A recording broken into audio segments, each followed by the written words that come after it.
Welcome to the Everything Actioncast, the official podcast of everythingaction.com.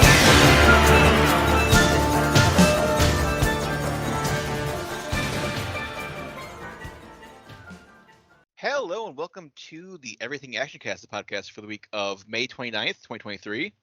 I'm your host, Zach. And I'm your co-host, Chris. And we got a bunch of stuff this week. We're going to talk some John Wick Chapter 4, because Chris, you finally saw it. And I saw Fast X, aka Fast 10. So we'll get into both of those big, gigantic action blockbusters later on. But let's kick things off with some trailers. We got a new full trailer this week for Teenage Mutant Ninja Turtles Mutant Mayhem, which I'm assuming is probably going to be in front of Spider-Verse because they're obviously like aping the style of Spider-Verse for this new Turtles movie. But yeah, lots more of the stories for this trailer. It's the full trailer. So we actually get to see like the villains, which the main villain is going to be Superfly, who's voiced by Ice Cube. And it's just like Fly Ice Cube. Yeah. Well, it's weird. I mean, I'm assuming I don't really know. Like I haven't heard. Superfly is like it must be like a super obscure TMNT villain because like the Fly everyone knows is Baxter Stockman, but yes, but it's more of a like Ice Cube character and the Fly mashed together than it is a Baxter Stockman. Yeah. Like what do you think the Nickelodeon version or any other kind of Baxter Stockman? This is a very like I don't know, cool Fly. But it's also weird because Baxter Stockman is in the movie too, like Giancarlo Esposito's voicing him. So. Oh, maybe this isn't Baxter Stockman then. Maybe this is just like this. No, in the comic. That's what I'm saying. Like it's weird that like you have this other character who is a Fly, but then you have Baxter Stockman who is like the way more famous like TMNT Fly villain. So it's like in the comic he was a separate character. Superfly was? No. Like the Fly was just like I believe like just a regular mutant or just a mutation experiment. But Baxter Stockman never turns into the Fly version until the TV show version did. Yeah. So they did something different. Mm-hmm. And then I think even the 2003 Turtles, that Baxter Stockman never turns into the Fly. He does other things to himself, but never the Fly. And I didn't know what they did either. I grew up with the generation of Baxter Stockman and the Fly, same character. Yeah, I didn't know if like Superfly was like like if they just made him up or like if that's like some sort of like obscure comics character or like animated series. Yeah. But I don't know if ever there was a character that was just a giant fly. But there is now, and Ice Cube's playing him, and then he's the one who has like the army of like other mutants with him, like Mondo Gecko and like Leatherhead and what's the bat wing? Is it Wingnut? Yeah, all those guys are with him, and we get to see a little bit of them, and they're like I was not prepared for like how grotesque they are. Like they're like really like weird and crazy looking and like. Yeah, I thought it would be kind of like heroic looking, like the typical V-shaped humanoid mutant heroes, but when you see them and they are just all sorts of shapes, yeah, like they look like Halloween monsters.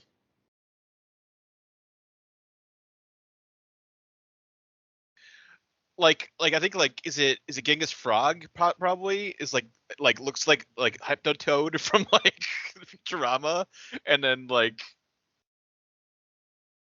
Mondo Gecko is like really like crazy looking, and so definitely definitely not what we were expecting, I think, from like those characters. They're definitely not the like comic / animated series versions of those characters. I definitely the art direction went a different angle, and I don't mind it. Like I'm definitely a big enough fan where there's different versions of these characters and how they're represented that I don't mind that they're kind of doing their own thing and mashing up just like very unconventional designs for these people. Like Mono Gecko, I think I remember owning the toy before I even saw the episode he's in Yeah. the 90s, the 80s show.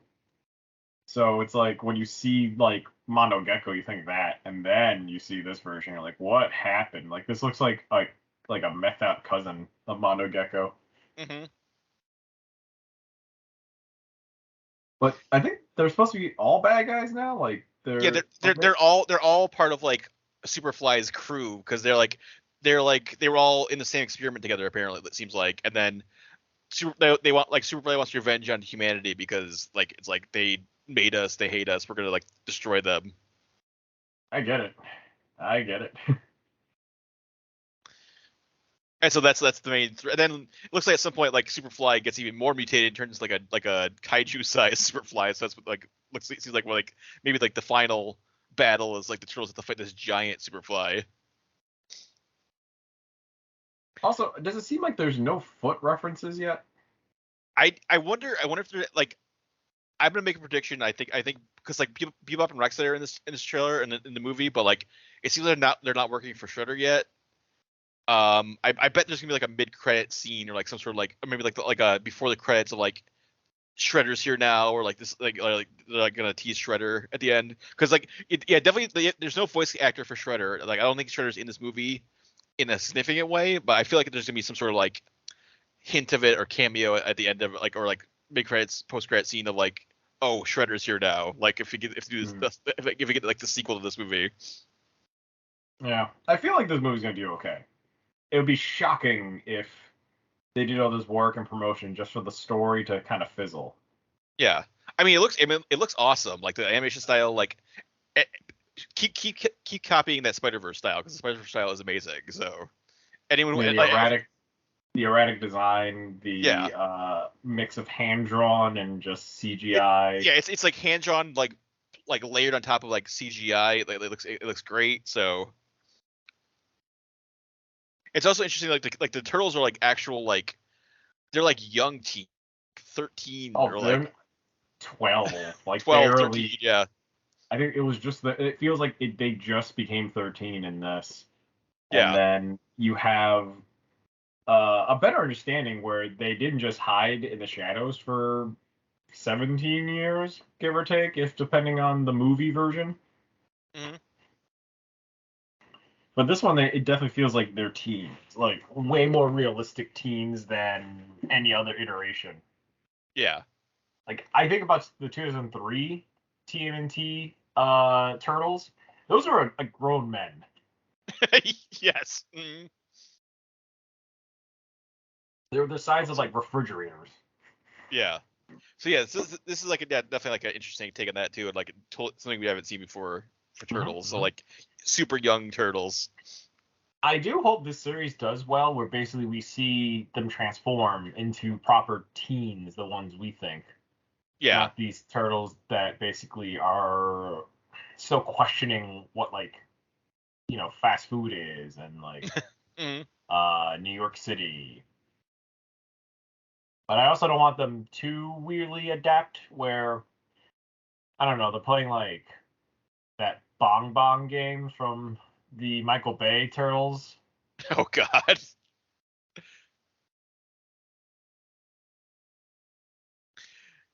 Yeah, we could like, well, I mean, Out of the Shadows wasn't that bad, but like, yeah, hopefully like this is a better movie than either of those live action ones. See, I didn't mind Out of the Shadows. That's what I'm saying. Like, yeah, Amazon Prime. Here's the thing. I watched it for free, and I was like, not bad for like a streaming service when Amazon Prime was just sort of kicking off the ground for the free streaming. Is it something I want to see again? I saw it once and got everything I need out of it.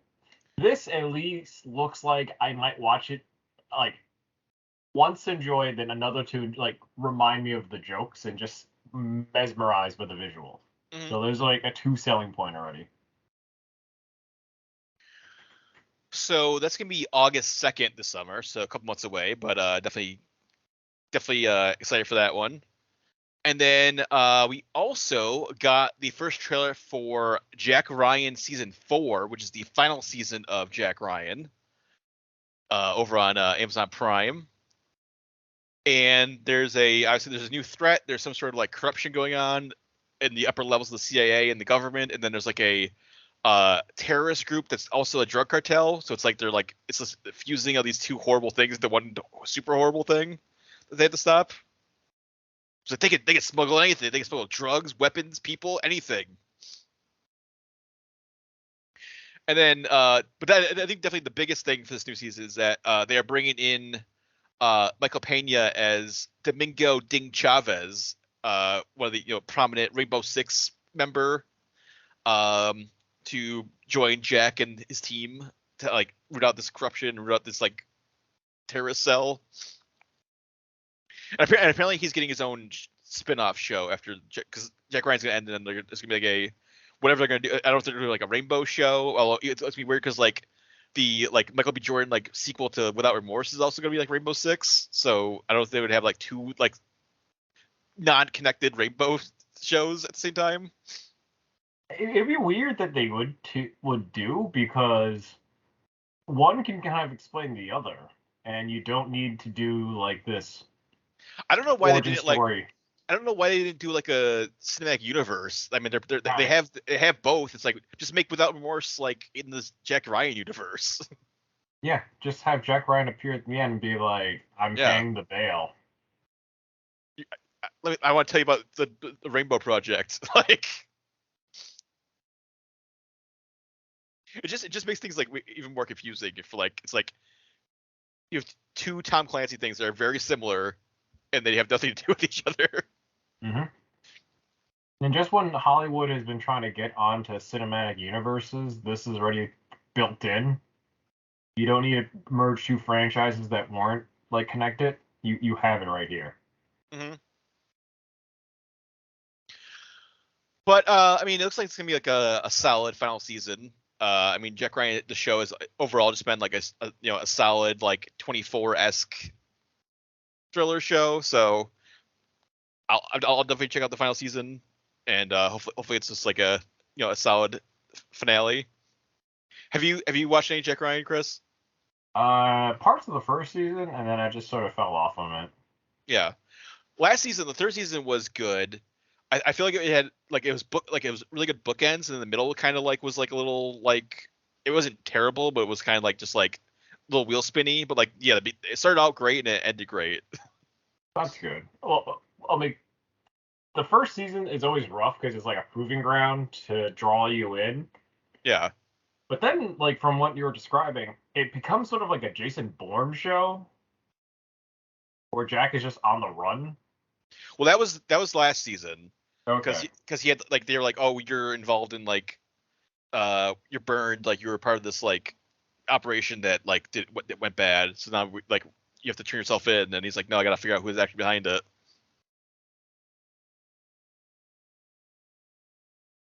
Which did, and that was only last season. Like season 2, like he was not like on the run or anything. That 2 was like he had to team up with like Numira Paz and solve some sort of like Russian threat that was going on. Or it was also like Venezuela was like the like president of Venezuela was like just like corrupt and like stopping like free elections or something in Venezuela. Ooh, political. But that's gonna be June 30th is when Jack Ryan season 4 starts, so you can check that out on Prime Video in a month. And then we also got the first full trailer for Justified See Primeval, which is something I have been super highly anticipated. Like Justified is one of my favorite shows of all time.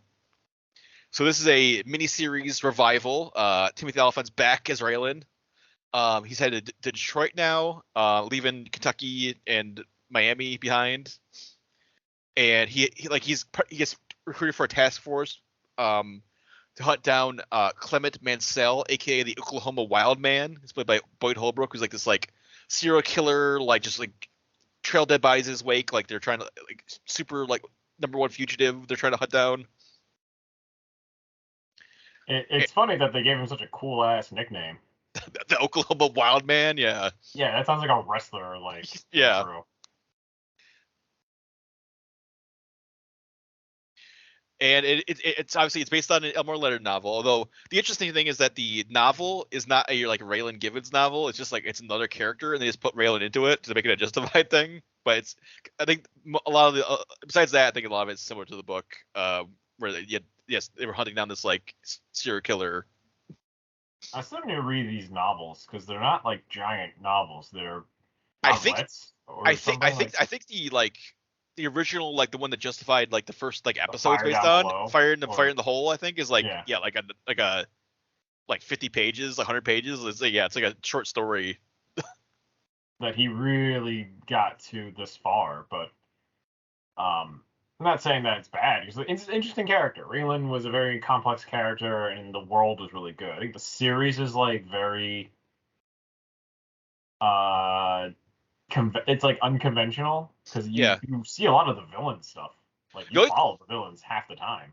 The only thing I'm curious about is can the supporting cast stack up to like the original series cast? Because like you had Walton Goggins, and then you had like a slew of like awesome guest stars. And then you also had like a great like marshal team around Raylan, like all of his fellow marshals, like Tim, they're all comments. Tim, like this just super sarcastic, dry snipe, like he was like a former sniper. He's just giving Raylan shit every time, and then like their boss and everything. So yeah, hopefully they have like these new characters are like can live up to that. Because I don't think anyone besides Timothy Olyphant from the original show is back, because he's obviously like hundreds of miles away in Detroit now. So no one. It'd be weird if like someone from like Kentucky showed up. Wait, so why is Raylan on his own? I think.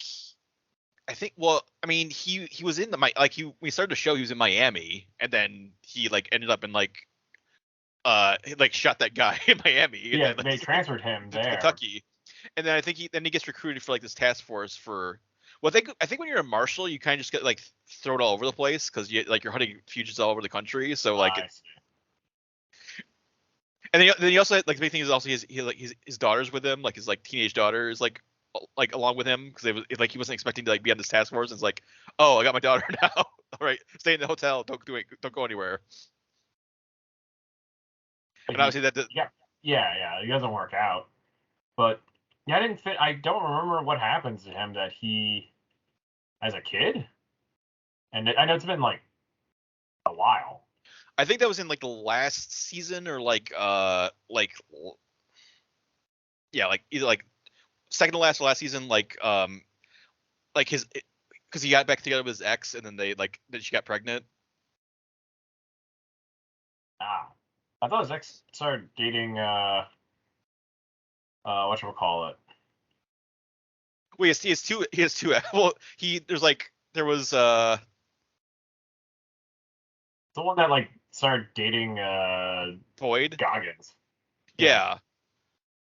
Well, I don't. Yeah, I mean, yeah, I don't think like they were like they got together in like the first season. Then it's like, well, but you're kind of a criminal, or like you shot your husband in the first episode with a shotgun. So this is kind of weird. Yeah, they never get back together, right? But then he already had like an ex-wife at the start of the show, like Daily Z, and then they kind of got back together toward the end of the show. Okay.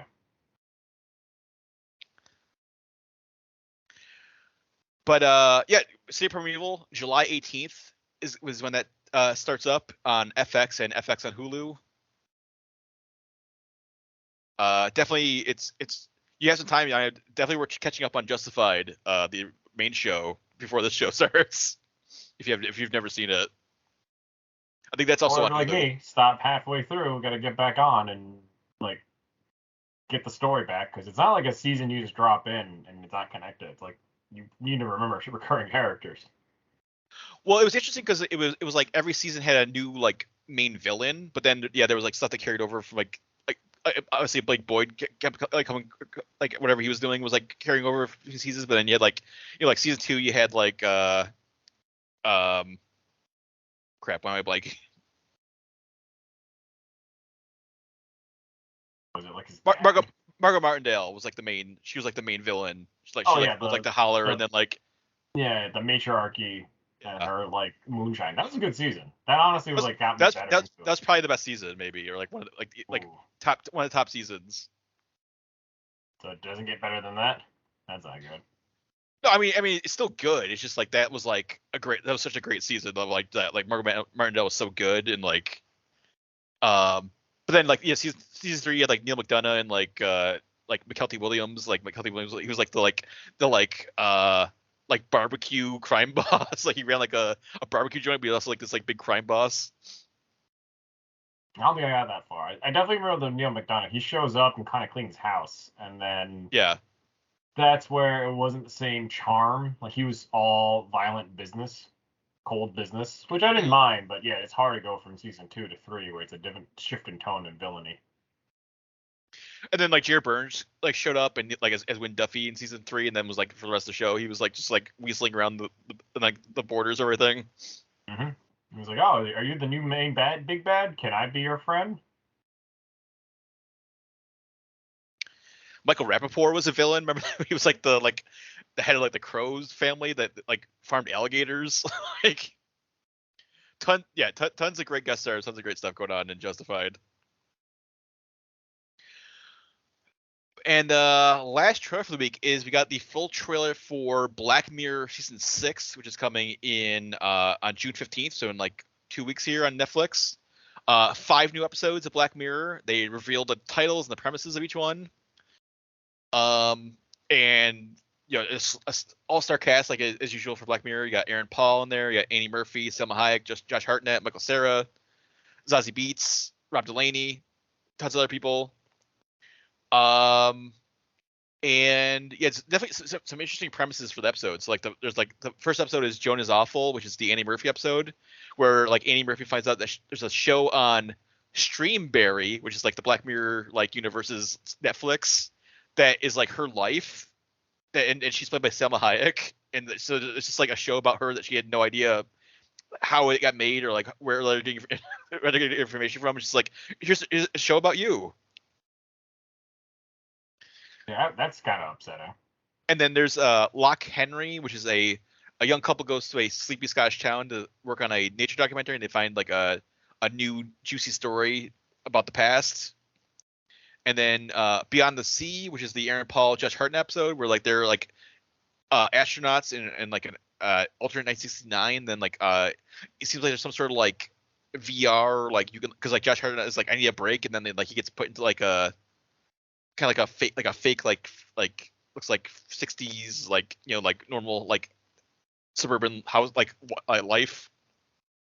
So they're playing with the Black Mirror's like like VR universes or like fake universes kind of thing they've done before. Mm-hmm. And then Maisie Day, which is there's a starlet being pursued by the paparazzi, and she was involved in like a hit and run. So it's just like they're like everyone's trying to like get pictures of her and try to get like more info on the story that's happening. And then Demon 79, which is set in 1979, obviously, and it's about a sales assistant who gets told by a demon that she has to like commit terrible hacks, or else like something horrible even more horrible is gonna happen. So she basically just like kill people or like cause accidents, or if she doesn't, like a bigger like apocalyptic event's gonna happen.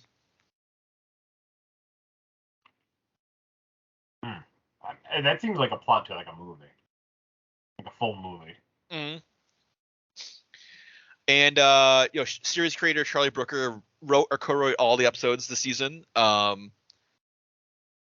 And I mean, it looks like typical crazy Black Mirror, like super satirical and over the top, and so June 15th is when all 5 episodes of the new season drop. Definitely excited for that. And moving on to other news, we got some news about the Insidious universe, which apparently is a universe now. There's like a spin-off, offshoots, not part of the main story, but like in the same universe apparently. It's called Thread, an Insidious tale. And it's going to star Mandy Moore and Kumail Nanjiani. And they're a couple who they use a magic spell to go back in time so they can stop the death of their like daughter. But then there's like horrible consequences for doing that. As always, whenever you mess with time and spirits. Yeah.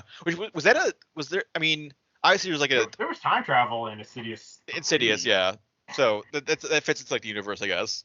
Yeah, just apparently the ghost world, you can open doors in the past from the future, or you Okay. can Yeah. warn yourself. That happened in 2.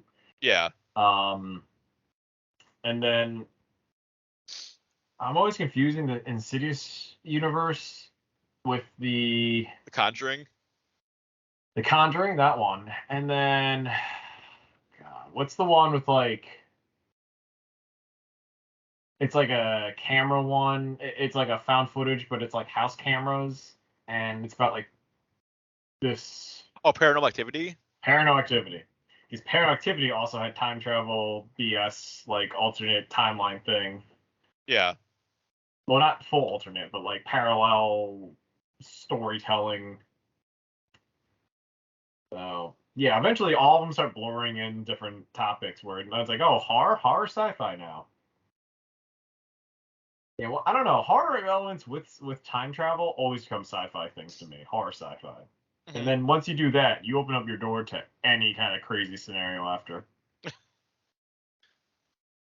You basically become Sturminky where it's just like, I don't know, it's an alternate universe and dreamt up by a child. Yeah.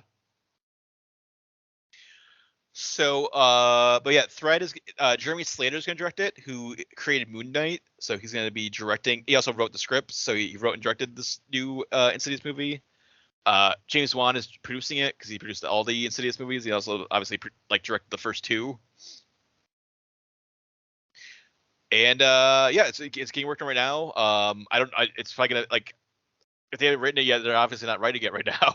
But like they're just apparently in talks just to get the cast solid like and everything. And yeah, Insidious Red Door is coming up in July 7th. So that's gonna be the fifth Insidious movie in the actual like main series. Is it just one alternate like I don't think side story? there's been two prequels or one prequel, two prequels, and then like the two first ones, and then five is a direct sequel to the first two, and then weren't three and four like prequels to like the other like the first two, with like different like people like different people like dealing with like the ghost dimension or whatever. The further.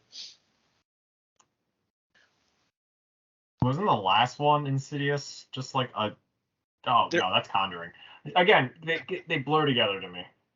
there was well it was one and two with like Patrick Wilson, Rose Byrne, and everybody. And then the third one was like Dermot Mulroney and his daughter, and they were like in an apartment, and then it was like they were dealing with a ghost because like the daughter was trying to like talk with like their dead mother or something.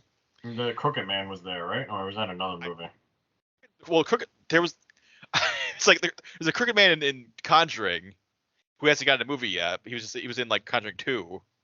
But then like Insidious has like their own like weird like cast of like weird ghost demon creatures. So Yeah, I mean, it's always the find the ghosts that is haunting is just there, like it's sort of just like, oh, you happen to attract a old Victorian transvestite. Like, okay.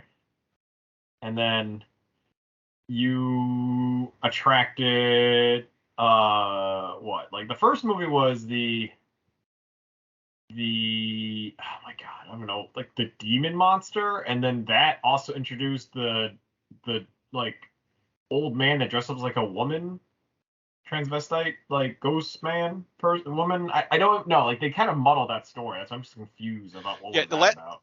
the last one had it was like Keyface was like the villain like like it was like this demon that had like keys on for fingers, and it would like unlock it would like open go into your neck and like unlock your soul or something or just something with like it can like do something if it like gets the keys in you and like it would like put you in a coma or like take over your body or whatever.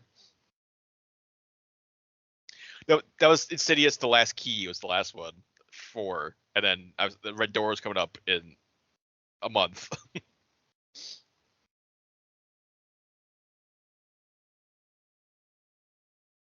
I gotta. I should probably. I've only seen like the first two. I haven't seen like the prequel ones.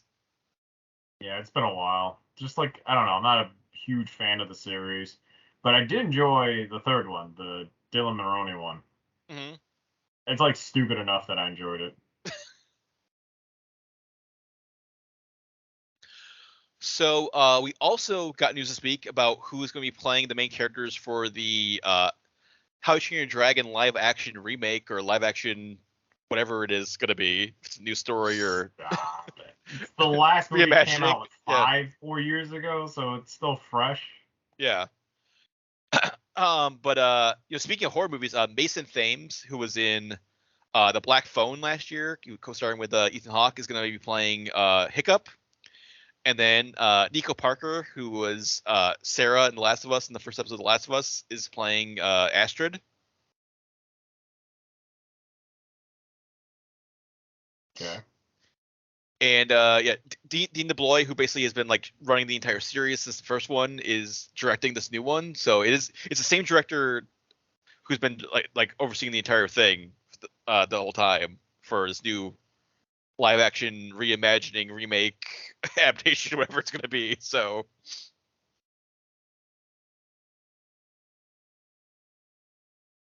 and you a fan? Did you enjoy the How to Train Your Dragon? I only saw 1 and 2. I didn't see the third one or like any of the shows or anything. I mean, I enjoyed the first two definitely, especially the first one. The first one's really good.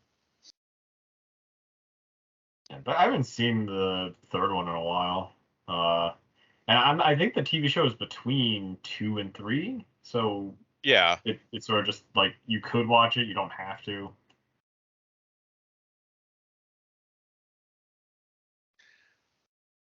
but this live action remake is going to be, or whatever it is, is March 14th, 2025. So it's a ways off. But we had the first two cast members. I feel like they should just cast Gerard Butler as his character. like how do you recast him like Gerard Butler?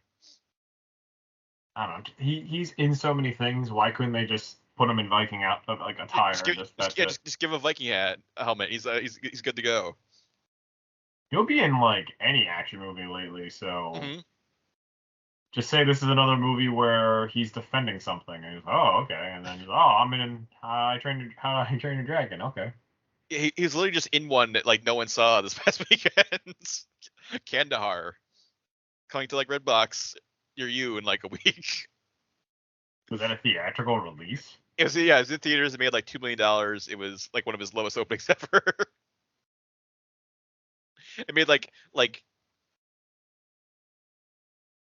a quarter of what Plane made, or like not even like because Plane made like $10 million when it opened, or like it was like a pretty big opening for that kind of movie. And then this one came out just like no one knew it was coming out, and like it was in like I don't think it was in like full wide release, but it was definitely like in like over 1,000 theaters. But that'll be like on Prime Video or whoever has like that'll be on streaming like probably very soon. But last bit news this week is we got some news about the upcoming John Madden biopic that's coming. David O. Russell is directing it. I was directing like American Hustle and like Amsterdam most recently, which was kind of a huge flop. But yeah, Silver Linings Playbook. But apparently Will Ferrell is in talks to play John Madden. Interesting.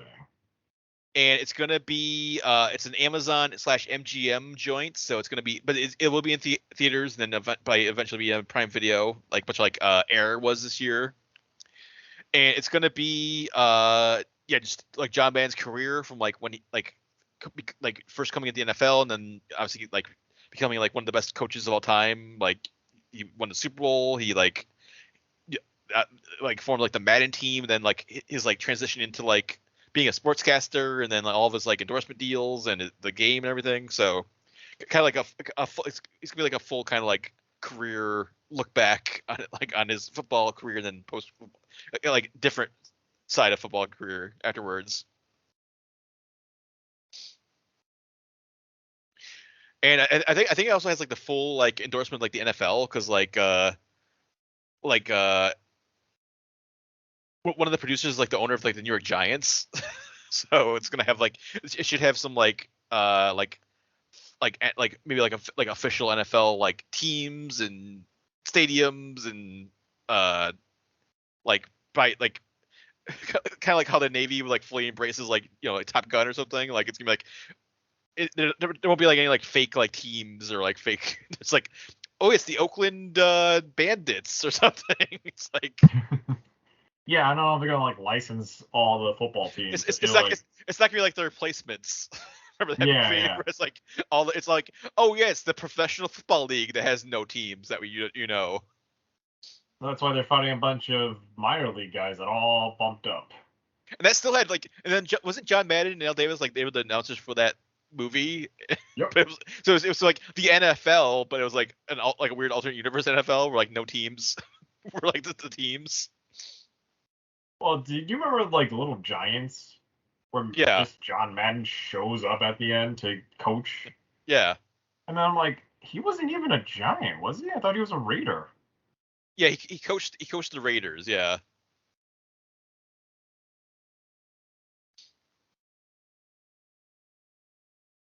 He did lead a good season. That was when like Raider Nation was like, I think, close to extreme popularity, where just the Raider fandom was just like a thing. Yeah, and then obviously he became like a just outside of football became just like just a pop culture like personality. Like he was in like 10 acting commercials and doing Miller Lite commercials, and the Madden video game is like I forgot the Miller Lite ones. I forgot that was like a genre of commercials where he was like doing like the telestrator like showing like oh man, Billy you better go over, you better make this move over here or else he's gonna you better this guy coming from the side like I thought that was like a drawing the arrows and stuff. Yeah, I didn't think that was a real commercial. Yeah.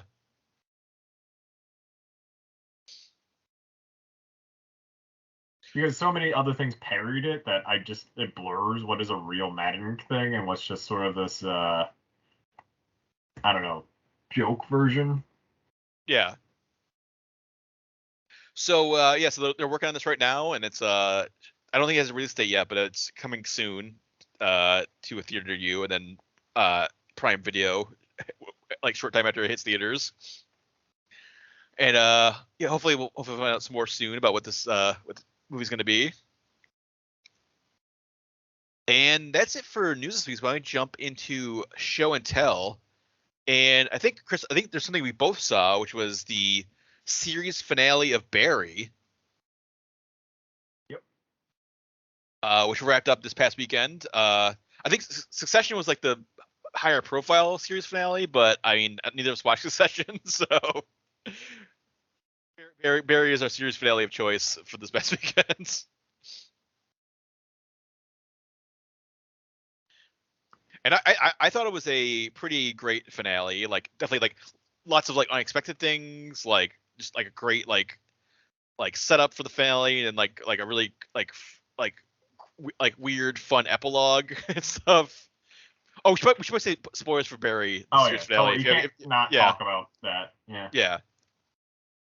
Well, what did you think of like? Because how far you said you seen like season 3, right? And then I saw season 3, and then I saw the first episode of season 4, and then from there I just marathoned it all until I got to the end. Yeah. So I think the first thing was like, what did you think of the time jump? Surprising. Did not expect a 10-year like time jump within the story, because I feel like it became like Fargo. Yeah. Well, it was weird. Like I don't know when it first happened. Like the one episode where like it ended, like it was like, oh, we're in the future now. Like I know a bunch of people thought it was like because it had a similar like feeling, and like it was kind of shot the same way as like Barry's like dream sequences where he had like these like fantasies previously of like thing. Yeah, and it turned out to be actually like that. No, this is like actually what's happening. Yeah, I thought it would be sort of this fantasy because the visual escapism was kind of missing in this. You didn't get that. Everything was more of a real, grounded, like fantasy shot. You know, like there wasn't a beach that Barry just ran to. There wasn't that merge of reality that Barry is Yeah, that was what having that was a what mental break. He doesn't have yeah, that. yeah, one of the great just like visual things that Barry did like frequently was like it would be like, yeah, we're in a prison and now like you pan over and now the prison's like turning into like a field or a beach or like it's like turning into this totally different landscape. And then by the time you get to like all the way panned over, you're totally in that new area. And like Barry just walks out the like he just walks out of the like prison cell onto like this new environment. But we didn't get that. However, what we got was just like a classic tragedy where everything is not karma, but just like sad like consequences. Yeah, like a lot Like like a lot of characters kind of like they're like they kind of like they find like their actions caught up with them like or like well I think that like the big it seemed like the big thing in the end was like you had to be uh like you had to be true like true to yourself, like know who you actually are, like don't try to like because that's why like Fuchs like survived and was like redeemed basically because he like finally like accepted who he was. he knew he was like a bad person, but he wanted to at least attempt to fix something. Yeah, and that's why Hank died because he never accepted that he was like the cause of like Cristobal's death and like all these horrible things that happened. And I think And he wanted because he's like, oh, I'm this like big bad gangster, but he never really was that. yeah, he didn't really. He just was all talk. Yeah. Everyone else was doing the work. Where Mhm. Fuchs did go through the pain of being a tough guy. God, that just by being in prison.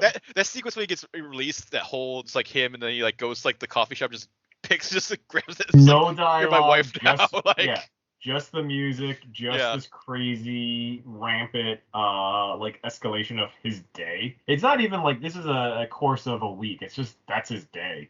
Yeah. That's him immediately leaving prison, and all this goes down. And then like the bit after like it was like an episode or two later where like when they after they killed like a bunch of like the like the assassin team that Hank hires to go kill them. Oh yeah, and they're talking about the trauma.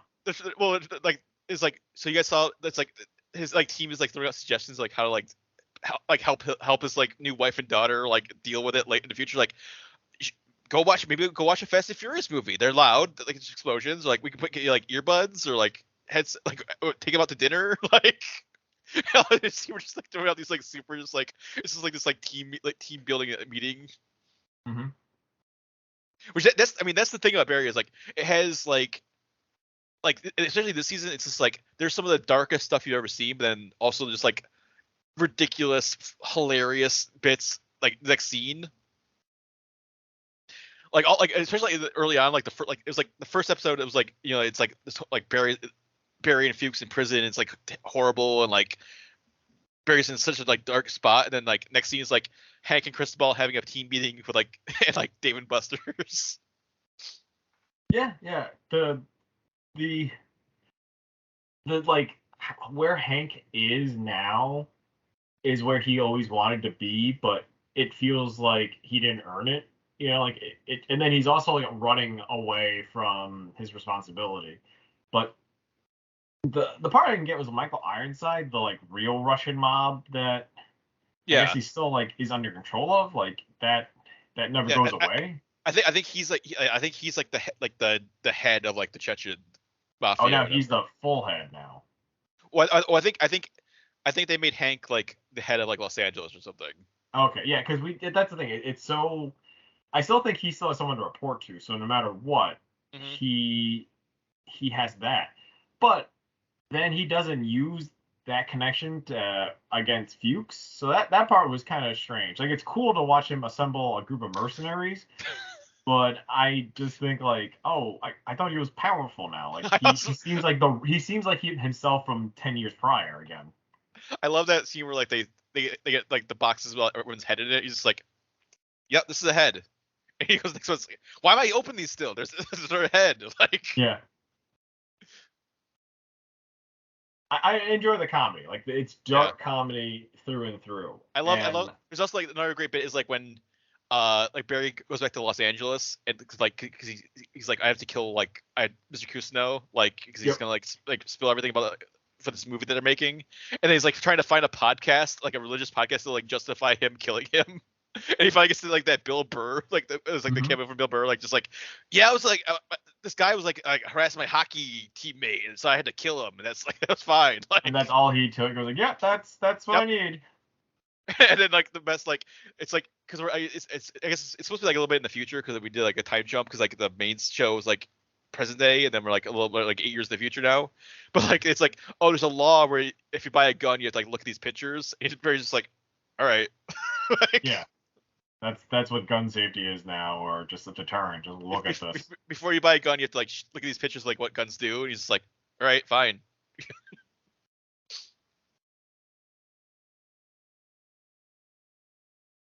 I thought that was funny. Yeah. And then, I mean, the ending though. The ending was like, I definitely did not expect like Barry to get like. I mean, I think we kind of assumed it was probably at the end of one of the like that was one of the ways it was the end, but like the way it ended, like Kuznets like just shooting him and then just like cutting to black and just like, actually he gets shot in the classic like, oh wow, like I think he gets shot in the head and dies. Yeah, there's not even a chance where it's like maybe he could, nope.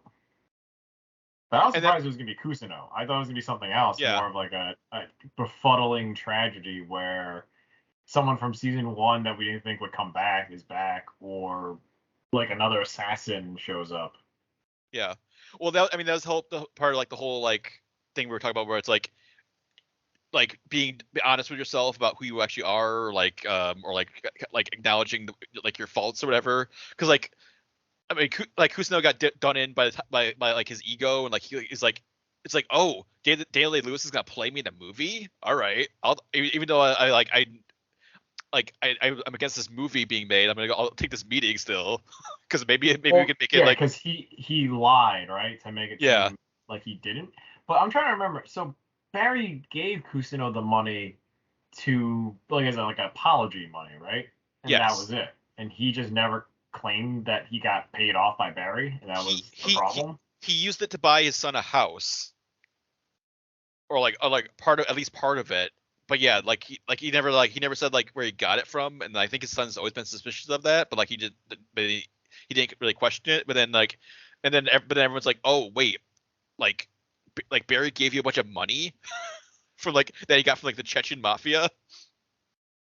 Yeah, I mean it just doesn't look good, but it was dogpiling. Everyone was just like making these connections that Kusuno just couldn't defend. I guess he's just like, that's not it, and then. Like, the police were basically, like, ready to arrest him and kind of forgive Barry. And then, in a strange twist, that kind of happens.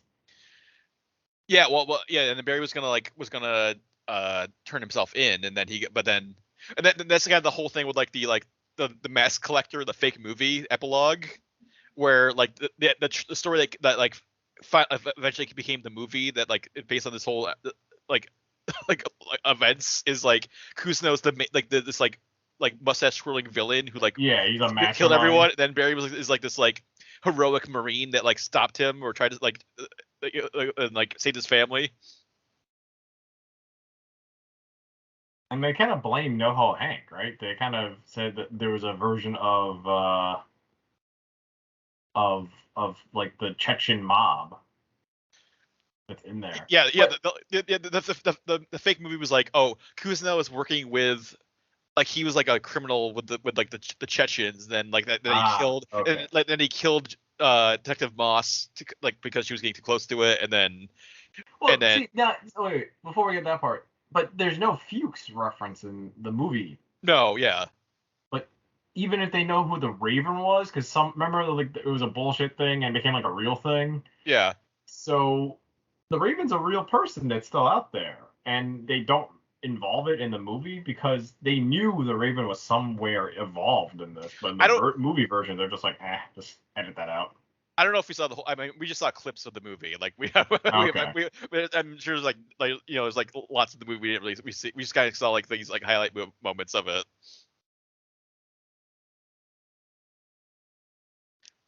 And they kind of leave it like a little bit ambiguous. So like if his son like believes the movie, or if he's like. Or is like knows the truth, but like is like it's like, oh, this is like how I want it. Like, remember my dad, not like not like an actual like monster. Mm-hmm.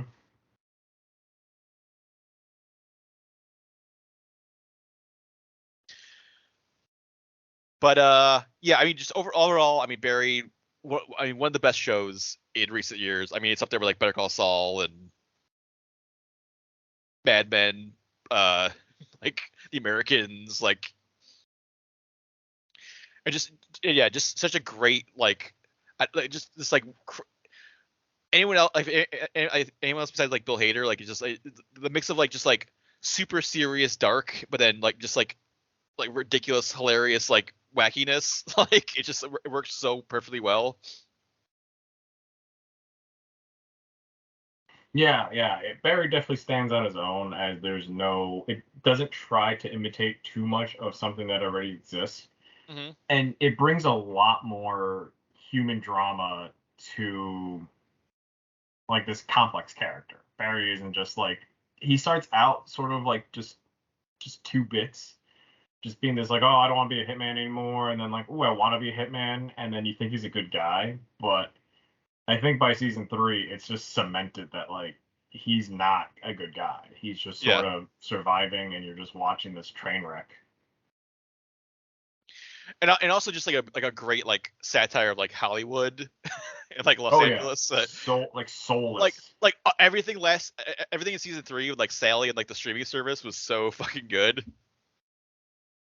Whereas like they put her show on, and it's like next day it's gone because it's like, well, the algorithm said we like your show wasn't gonna do that well, so it's gone. And they put like that like Darcy Carden show on, which is like this like the dumber version of it, and that's like last like I think it's up to like, is it, don't we have like in the flash forward it's still on? It's like it's like eighth season or 10th season or something. Is it still on TV? Like, do we I see think the clip? I think because there's like I think Sally's watching like a Access Hollywood or like like one of those like TV show like Hollywood news shows, and like Darcy Oh, Carter's that's the on there. same It's like show. Okay. yeah, it's like, oh man, we're like I can't believe we're not for like 10 seasons. It feels like yesterday. Like Yeah, the small details. I had to go back and watch it again. There's something that like okay, so I know like Sally's protege like just yeah, stays in that like superhero series. because I think in the flash forward it's like they're up to like the 4th movie of that 4, yeah. series. Yeah, which has But then there's like a magician thing that I couldn't figure out. Was yeah. it something else that was like another kind of like reference?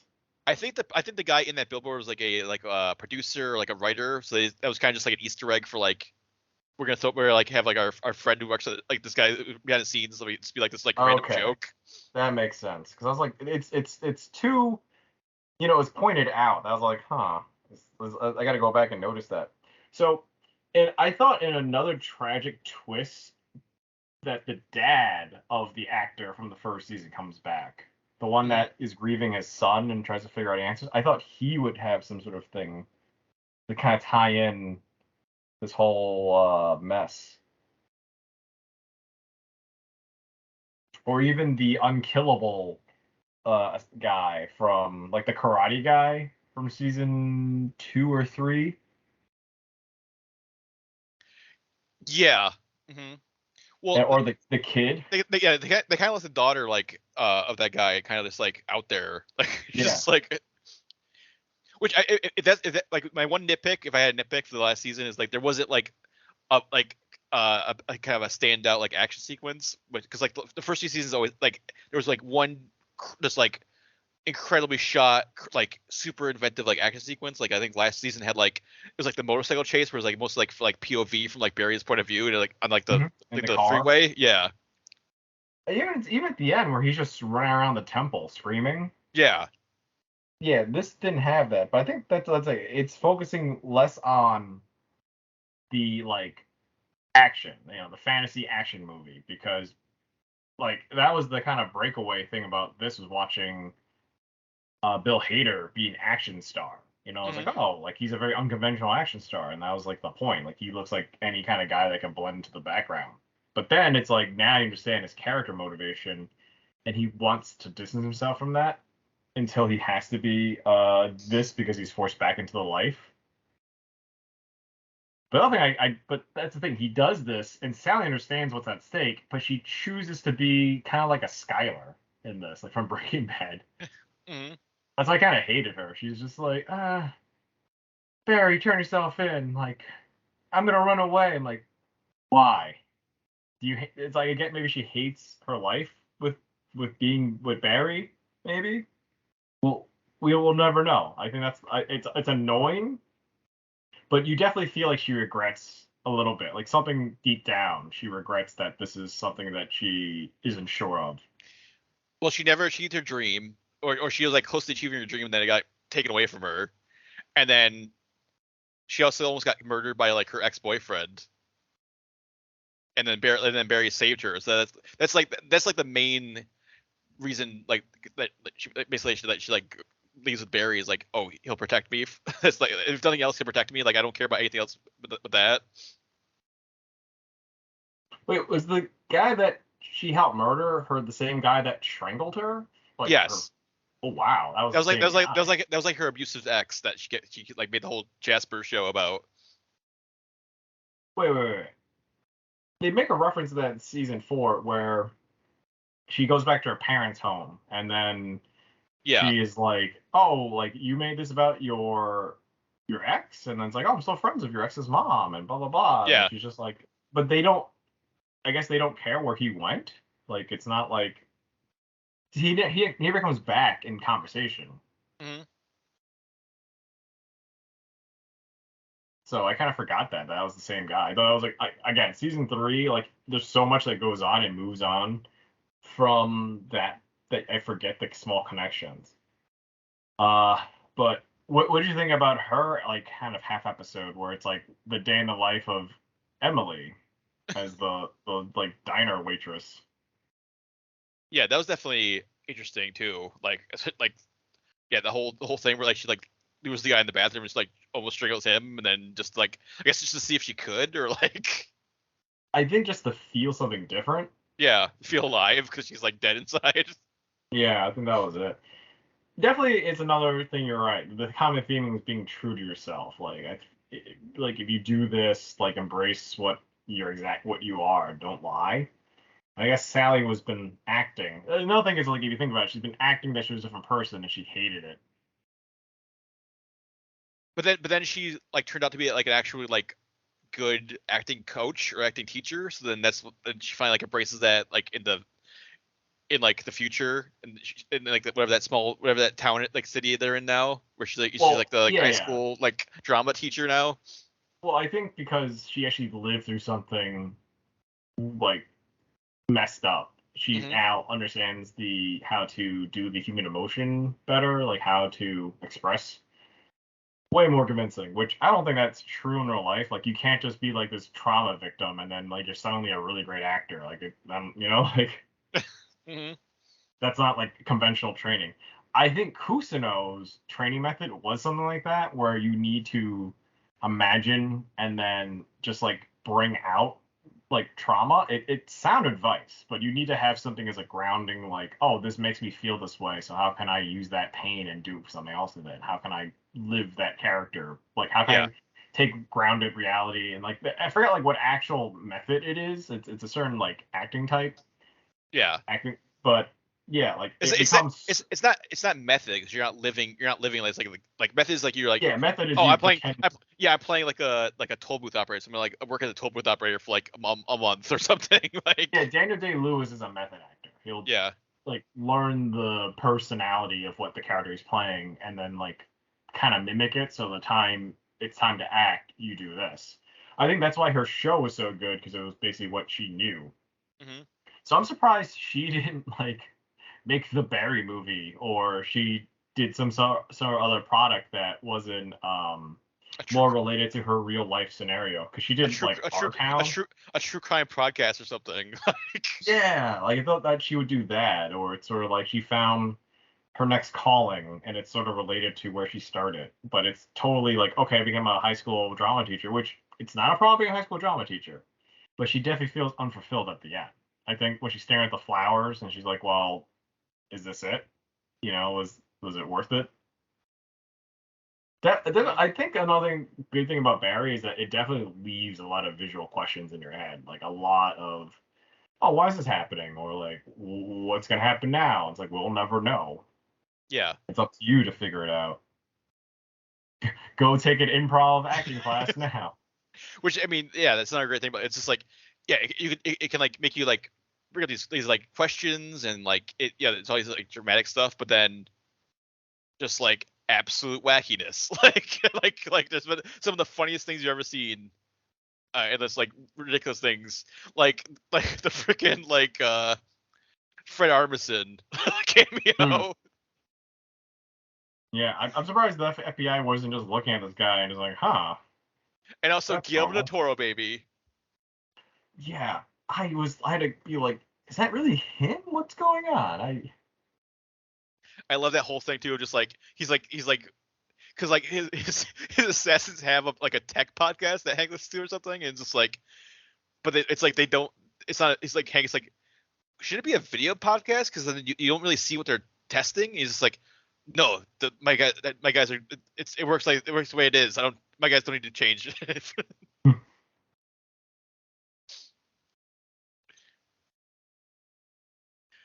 But yeah, Barry's overall great show. Um, and then you also, speaking of assassins and that John Wick that Assassin world, Hotel. yeah. You finally saw John Wick Chapter 4, Chris? I finally did. Yeah. I can talk about it, and I'm actually pretty glad the internet kind of kept its mouth shut up until this point. So spoilers for John Wick Chapter 4 too, Yeah, because we're I spoiling it, but hopefully TikTok 'cause doesn't spoil it for you. well, I mean, because I actually saw it when it came out, and then you've seen it, so Ooh, right. now we can dig into it fully. Mm-hmm. Where do you want to begin? I mean, I already talked about it previously, so like, what were your thoughts about it first, Chris? I thought it was amazing. It is everything you said about the action, about it being just sort of like an old to just modern action, and then classic stuff, and then sort of like a blending of genre and just different like uh like I'm not saying martial art, but sort of like the artistry of how do you escalate everything, like every big fight feels like it could be a big fight from a finale to another movie. Yeah, every fight is a finale fight. They're also just like they're so extended. Like the first like the Osaka hotel fight is like how long is that? 30 minutes, 40 minutes, like, and all of them are like that long. And it's just, but they never feel that long because it's always just like they're always, yeah, like escalating things, adding new things, like going around, like going to different locations. Like it's just like, yeah, the action. I mean, yeah, the action is incredible. So I will give that credit. However, it's gotten to the point now, if you go watch the first movie to the fourth movie, it is a cartoon level of action a little bit, where Yeah, because you escalate it, you can't go back. I understand that. You can't dip down to the more traditional like judo gunplay that he had in the first movie. And I think in the first movie, the bulletproof suit wasn't a thing. no, that was definitely two. That's definitely like the biggest kind of like like fantasy thing, because and then a lot of scenes are like just like John is like using it as like he's just like pulling up his like side of his jacket as like a shield. Shield, yeah. I don't get why everyone like some characters have it, so I get it, but it's like I would make that a standard for everyone. It's worth the money in this world. Mm-hmm. Well, a lot of guys, especially in like the last, like in Paris, are just like random like gangsters that like hear like the radio show. Yeah, they were just like, oh, I guess I'll join. They're not like upper level, high level, like high table assassins. They're just like a gang that just like, oh, we could kill this guy probably, maybe. But it's like no one did their homework on John Wick. Yeah. So the take I got from that was that like you could tell there's a different like style and choreography in this than the first movie. To the point where I started noticing certain stuntmen repeat themselves in different scenes. Mm-hmm. And you could tell. I mean, it's not the like okay, in Sokka, I get like a lot of them are like Japanese stuntmen or Asian to kind of blend into the background. But then later on in Paris, you'll see one or two stunt guys that like definitely don't make sense to the setting. Like they'll be just like I don't know what's happening in the future of John Wick in this world, but it's really diverse. Where basically there are a lot of like other minorities in this gang. You know, it's not like a very curated gang. It's like oh, you have a lot of Asian people here in the background. Like every other fight sequence, maybe every third, was just like an Asian guy. John Wick is beating up an Asian dude. So I thought that was kind of like it. I noticed a lot more. My brain couldn't turn that off. I'll just be like, okay, like you see, this is the one stunt team, there's another, and then the first team's back again, and it's the same stunt guy. At least put on a ski mask. They threw him down the stairs and they got back up and then ran back to the top of the stairs and got thrown down the stairs again. No, it's like different attire. Yeah. You know, like it. That's the thing. It's like I get it. They're trying to keep it like within the budget. I'm just saying that's probably what they did by like especially like that insane stairs sequence. Yeah. No, I'm not counting that sequence. Yeah. Like especially if you go back to the gun sequence in Paris around the circle. Yeah. I noticed one or two stuntmen are the same guys wearing two different outfits.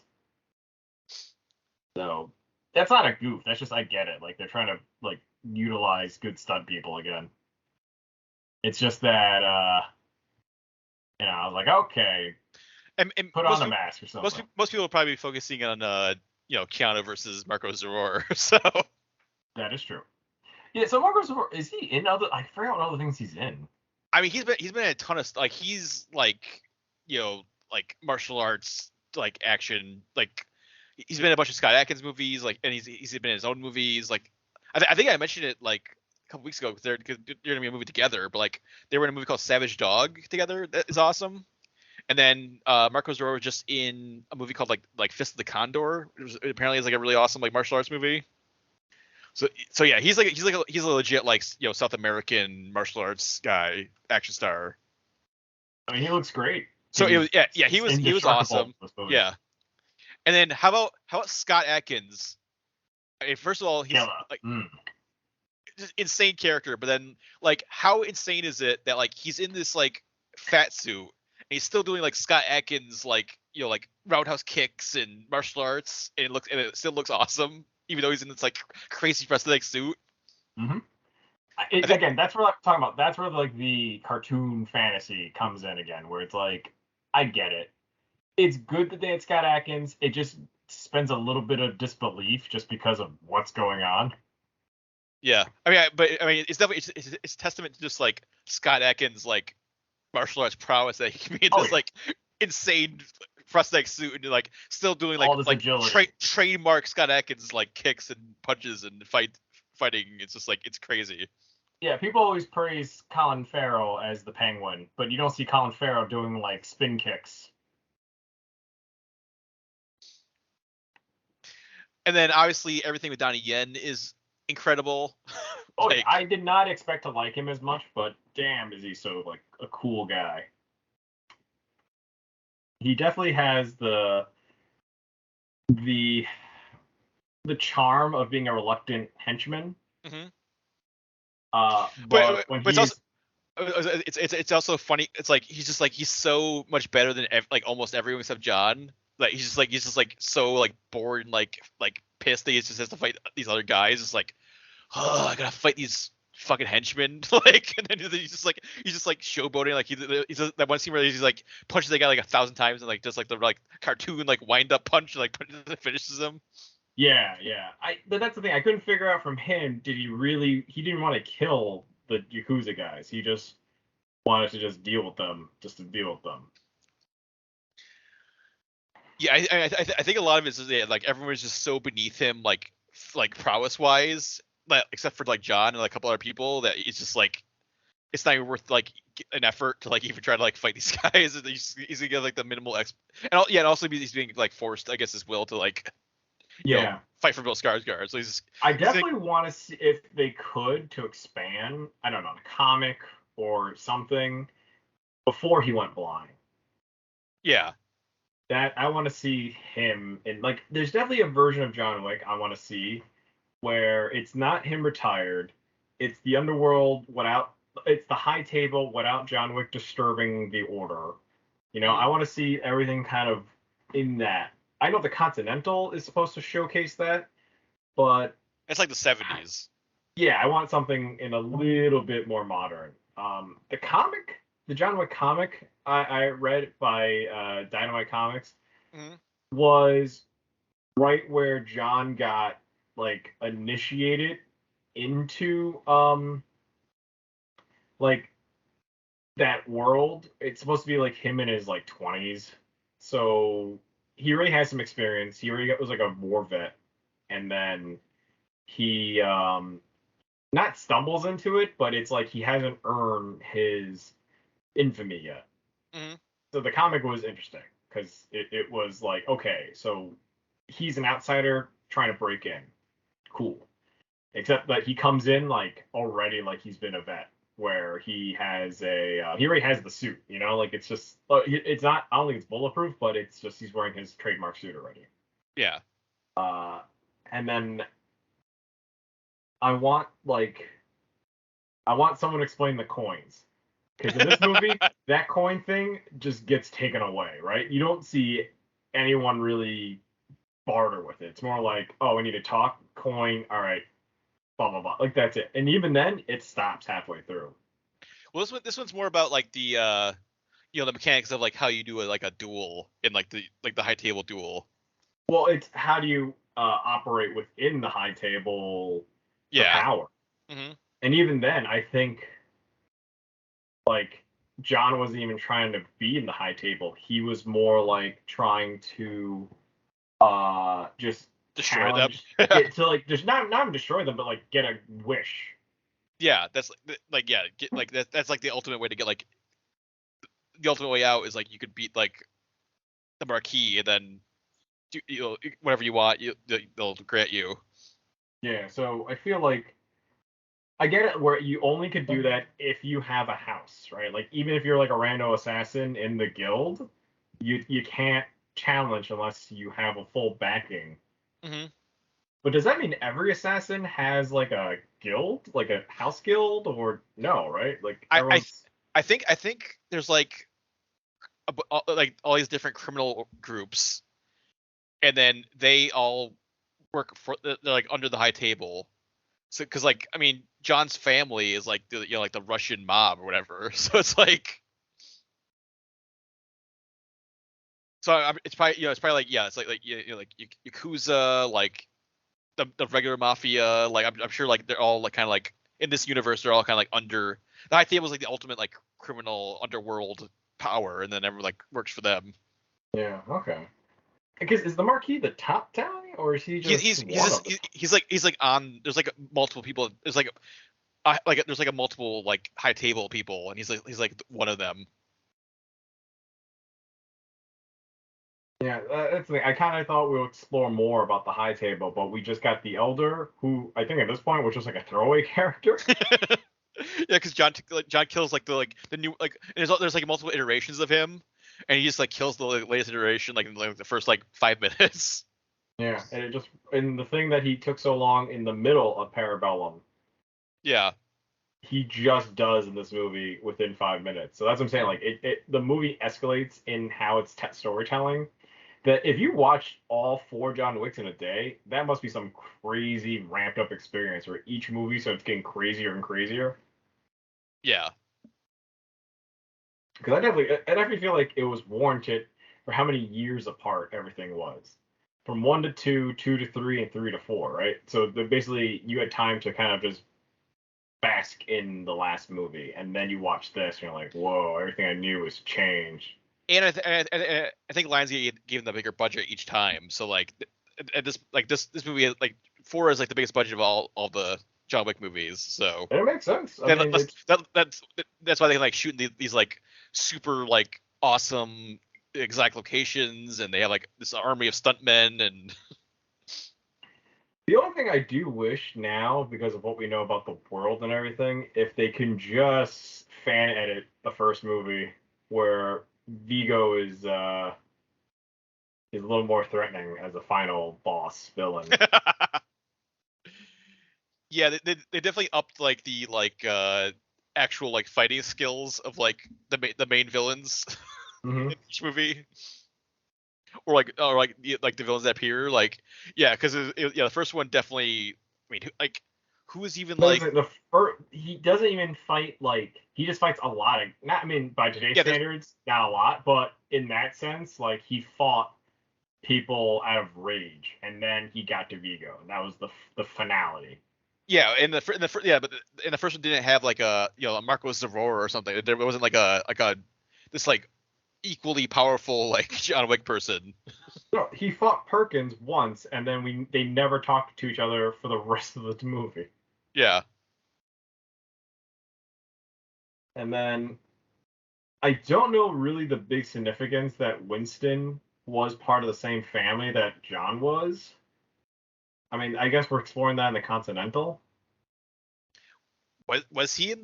I didn't. At the end, so at the end, when he speaks, like I guess Russian to say goodbye to Mhm. John, he has a hand tattoo that like I've never seen before in any of the shot. You know, it's just sort of like, all right, I guess Winston Oh, is okay. part of the Russian group.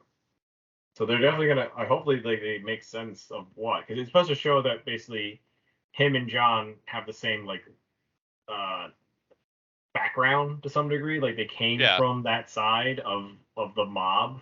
Mhm. And I guess in the Continental explains how Winston became this version, like where he found his place in the crime world. So it's a doozy of a series, and I don't know. So I guess we'll get to the end because we can talk about this a little bit. But Well, I was gonna ask you like, do you have a favorite action scene from four? Because mine is the like Hotline Miami like overhead sequence because that was oh, fucking I was not incredible. prepared for that. Yeah, Yeah. I was just like amazed and just the color.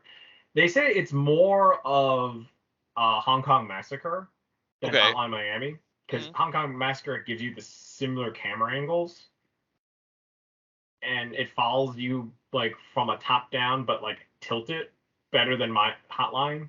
Mhm. But essentially, it's just like like a better version of Hotline, Yeah. or in Like I just terms of like visuals. I actually own Hotline. I own Hotline and I own Hong Kong Massacre. I gotta play Hong Kong Massacre now. I love like they figured out a way in live action to like because like in those games like you see like if you shoot a shotgun you see like the like bullet trails every time. But Mm-hmm. I love how they like we could do that like dragon fire bullets. We'll have like these like fire bullets. It'll like look like the games. Oh yeah, I was gonna say, so the big thing about that was the visual like introduction to this, where like I said, how to make it look like a video game. That's fine, but just the interesting camera angles, the like follow the action, it's clearer, and it definitely feels way more intense because you get like the scope of the environment. And it's And like that's different. Like it's not like reused from anything else. and it's like because like you're like looking down and you see so much of like the environment like you could tell it's like probably mostly one take or like a lot of like long takes Long takes. because Yeah, you I see would. because you see you see like Keanu and them like moving through each room and like you see the guys coming up and stuff so it's like you're not cutting away from it so it's like they must have had a camera just like above like the set they were using and just go Well, that like was like a crane. Like yeah each crane was just above. hovering above, and then or a drone maybe. I think that's how I think the only other scene like it wasn't like a big action scene but like a similar like look was like Minority Report. Remember in the Minority Report when like Tom Cruise is like in the bathtub with these like spider drones like moving through like the apartment building. That Kind of remember. that was like I know what you're talking about, but I don't remember the camera angle too well. it was a similar it was like you're looking straight down into like rooms of a building. But it wasn't like it was like there wasn't like crazy choreography like this like John Wick. Like this is like definitely like a next level like Gotcha, gotcha. Yeah, I mean, this definitely was incorporating a lot of different visuals to tell this action. It wasn't just the same, you know, camera one, camera two, wide shot, camera one, camera two, like wide shot, and then, close up. It was, I mean, every fight had a different flavor to it. Well, I'm eternally grateful to John Wick just for the fact that they like it got us away from like the like kind of Bourne like by the time we got to like Bourne Shaky cam fight. Ultimatum, just like like you're in a guy's armpit, like you can't tell what's happening. It's so close and shaky cam. And then John Wick came out. It's just like glorious wide shots. You can see everything. It's like so like perfectly choreographed and like awesome. It's just like and now all action movies after that like copied that. That's the style now. It's like thank you because you can see what's happening. Yep, I give you that. This is have anything you say about the series. This brought back easy to follow fights. Highly choreographed, like real practical, like awesome fights and shootouts and car chases. And so I kind of wish the John Wick video game did a lot better. The John Wick Hex, just because how John fights and what you do is pretty accurate to this. Like they boiled in the video game, they boiled down to John could do shooting, judo, like throws, and then like toss shit at people as a like minor distraction. And the video game John Wick Hex does that. Like it's tactical. Like everything you do, like there's a certain amount of like actions you can do, and then depends on the situation how you can tactically like pick apart these enemies from a distance and then get close, and then you have to change your tactics, and then in order to like I don't know take in like a group of people, you have to like strategically like shoot one guy, toss your gun, pick up another gun, use that gun, like reload it. And it's like it's not like super intuitive, but it's fun in like play an hour, then just stop playing for a month and pick it up again. Like that's like not a great review, but that's like honestly how I played it, and I'm almost done with this game. But yeah, it's glitchy because I definitely like fell through the map and I was like, what the hell? So if the John Wick, and then they made that between like 2 and 3, I think, and then they just stopped doing John Wick games. And I think between 1 and 2 they had that VR game, and then 2 and 3 they had Hex, and then they just did nothing between 3 and 4. If you showed me this and like, can we make a video game on this? Like, there was so much material here. There's so much like first-person shooting. There's so many like RPG things you can do. There, like I feel like there is an opportunity to expand the John Wick universe in other media, and they just besides comics, but they just haven't. They haven't done a comic. Just sort of like they've done one and that was good. And 4 just sort of introduces a crazier scenario and world, and then more about like the assassination guilds, and then the High Table, and then the Harbinger, just this mysterious dude who I don't know, like dresses enforces up. the rules, yeah. Yeah, but the fact that he has like robes at the end, like he has a fancy graduation robe. Yeah. There's so many things that like you have so many questions. And you're like, wow, this is cool, but I want to understand more, and then the movie's just over. The like the crazy like card game they have to play to like figure out like the rules of the duel. I thought it was like it's sort of like you don't watch Adventure Time, but there's this fake card game they have, and it's like they have to like build a farm, and then that farm attacks another like monster thing, but it's like Tap the Pig. So it's like, why do they have a bullshit Yu-Gi-Oh game they have to do? And then it's just numbers. It's just fucking war. Just adding request. But what if they're like, oh, what's your weapon? And John's just like, tank. Is there a reason? Is there like a list? So just I don't know, request things. Yeah, you just it seems like you just say anything. You just say like when John gets to pick like where the weapons they want to use, and it's like you can just say like any weapon, and if your card is the highest number, you get to use that weapon. You can say like yeah. Yeah. Nukes. Rockets. Yeah, nukes.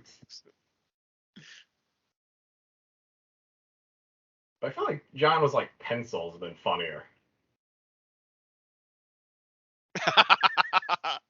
They should, yeah, that would have been an awesome callback. Just like Johnny had pencils. Mm-hmm.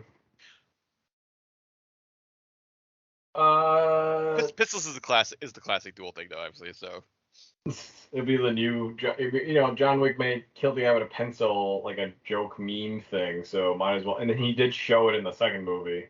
yeah. So that's why I'm like, and then it comes back as a callback when Donnie Yen uses it. Mm-hmm. So it was like an interesting mix. I still think this movie takes place in a 9 months or less since the first movie. Well, it's definitely a little bit like it's not as like immediate as like the last three. Like the 1, 2, 3 are like days of each other. Like it's like 3 days or something. It's like 3 days. It's something really short. It's definitely like John has been like recuperating from 3 for a little bit at the start of this movie. So it's like probably like weeks or maybe like a month or two after. Yeah. It's definitely months because of how much time. I think it's supposed to be 8 months after. Mm-hmm. Because it's the beginning of fall, and then by the time this rolls around, it's summer.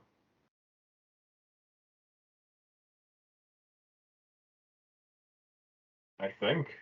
Yeah, maybe. Yeah. It's like fall in John Wick 1. Mm-hmm. And then by the time John Wick, then it's fall again by the end of the movie. So it's just been like 1 year. I don't know. The opening fight was pretty good. Like, you're asking my favorite fight sequence, where it's like you get to see Donnie Yen do his thing, his crazy fight style, his like daredevil-like abilities, and then John fighting on the roof all the way down. Yep. And then Donnie Yen versus Hiroyuki Sanada in like the samurai duel. Mm-hmm.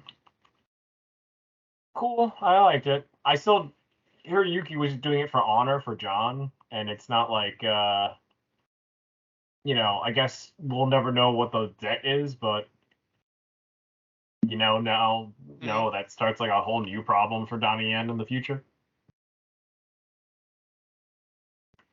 I didn't like. I mean, I do like the open-endedness of we don't know if the future between Hiroyuki's daughter and then Donnie Yen's gonna be resolved well. Yeah. Because they never really do that in these movies. Like, there's no in all the John Wick movies, and then have like an open-ended kind of like maybe you'll find out in the next movie, maybe you won't. Which there's gonna be John Wick 5. They said so. But is that actually gonna start John Wick, or it's gonna be something else? I mean, is that because the ballerina is between 3 and 4, so yeah. I mean, technically, we don't really see like a body. Like, we don't see like like John in a coffin lowered into like the grave or whatever. So I'm like, I'm actually okay. In a weird controversial thing, I'm okay if they don't do a 5. Yeah, well, I mean, they are. So, but, well, is it going to take place in the past, or is it going to be like Keanu pops out of the grave and he's like, I don't know, they invented zombie serum bullshit, and I feel like they could.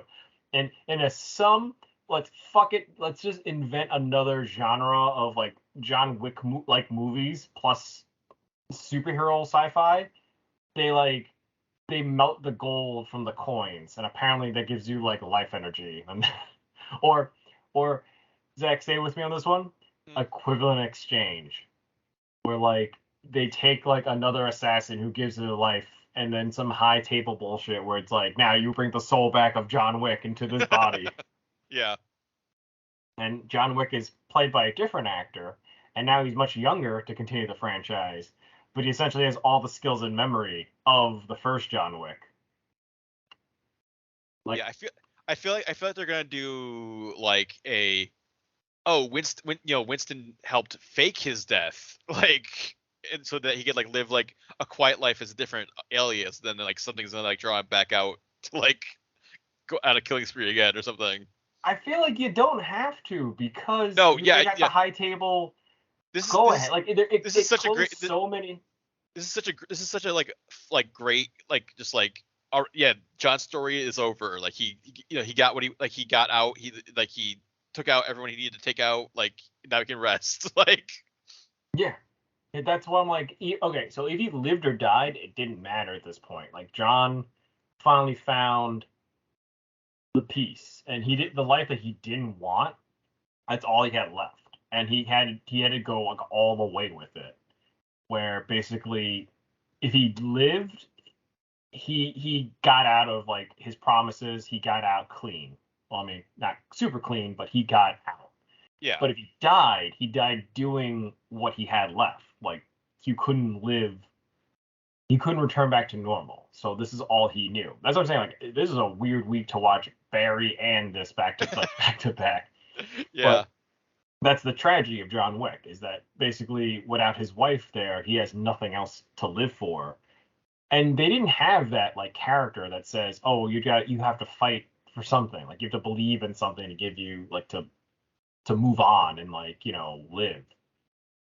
None of that, right? There was none. No one stops John and says, "Hey, man, like, I want you to like find something to fight for, like, find something to like live. Like, your wife wouldn't want you like this." It ends on such a sad note where basically he's like, "Well, I'm gonna like be with my wife, like, Yeah. even if I die, like, I'll be with her." I'm like, holy shit.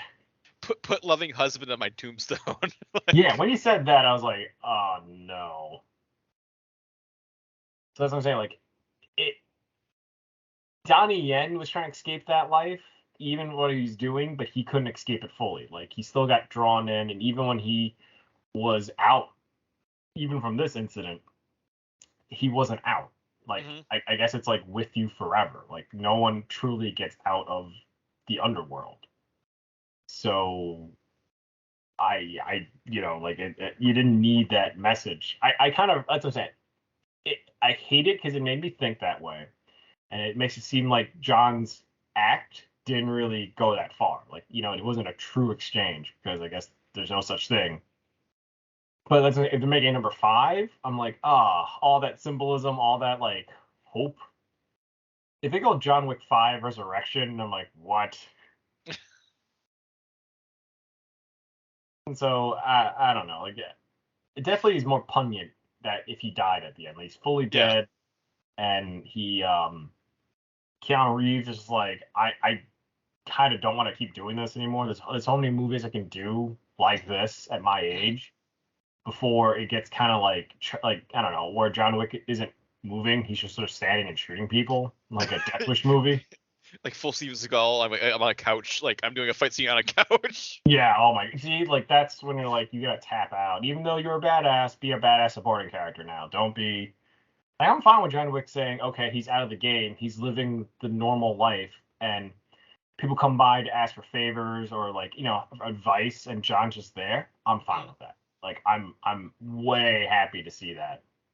But he was just like, all right, like, let's drag this out to John Wick 10, where basically even more of a messed up poetic thing where the life he hated, like, he has to live because nothing else is there, and now he's in charge of the high table. Or the Continental or something, or he takes over like. I don't know. Yeah, he's still in like that universe. That or, like, world, yeah. So if they make a 5, I just don't want that. Like, I don't want to, okay, hey, you shot my dog again, and like he's doing this and all this other craziness. But I get it. Like, if you said, hey, 4 movies, let's just try to tell a tight, sad story, I'm in. A lot of movies don't try to do that, to give you like a complete end, and I'm fine with that. But I feel like with them spoiling and erasing, hey, we're gonna make a 5, it just lessens the blow. Well, I mean, we don't really know anything. We don't know anything about 5. They just said like we're developing 5. But I mean, it could just be like in the John Wick universe maybe, or something, or like not involve the character John Wick. But here's the thing: is that also is the ballerina considered their fifth movie, or like that's just sort of that's a spin-off. Like the Continental and the Ballerina are spin-offs. Like they're in the John Wick universe, but they're like not mainline John Wick movies. okay? Or Okay. shows I mean, or whatever. again, I'm a fan regardless. I'll see it. Yeah. My thing is though, what movie stands the test of time better is this giving it like a beginning and an end to the saga. And if they want to continue the John Wick universe, that's fine. Just don't bring John back. It's because he finally got to like his end of the story. And the worst is to make a 5 and then it just doesn't fit. Like it sort of comes like this, like, okay, yeah, that was a thing, but you can't really move on from that. It's like, oh, what, John, we gotta do now? I need to go to space. Like, why? Yeah. Like, because my wife's an alien. Like, what? John, what's happening? The quickening. Okay.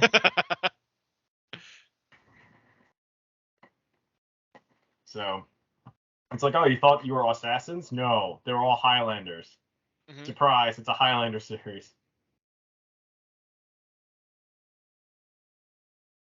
But yeah, that's it for me. I enjoyed it. I feel like watching it once gave me all these experiences and just like emotions. I definitely need to watch it sometime again later with like knowing what I know now. And definitely when you watch it in a movie marathon, how does that change the whole experience? Like just if you think about it, John Wick 1 and 2, just three like crazy ass 2 days. No, wait, well, more than that, because he goes to Rome and he does all this other thing. But story wise, it's only been like a week from 1 and 2, and then maybe less than a week. I don't know. But that also the big fantasy thing about John Wick 4, last thing. He's a wanted man internationally. He's able to travel the country freely without a problem. Multiple countries, like you can go all over the world, and like no one cares. Yep. So that part was a little like, huh. I guess I'll suspend that belief, but it's a little too convenient. Yeah. There's some sort of like secret like assassin airline or something. Like he's got favors with or something. He's just spending all his coins.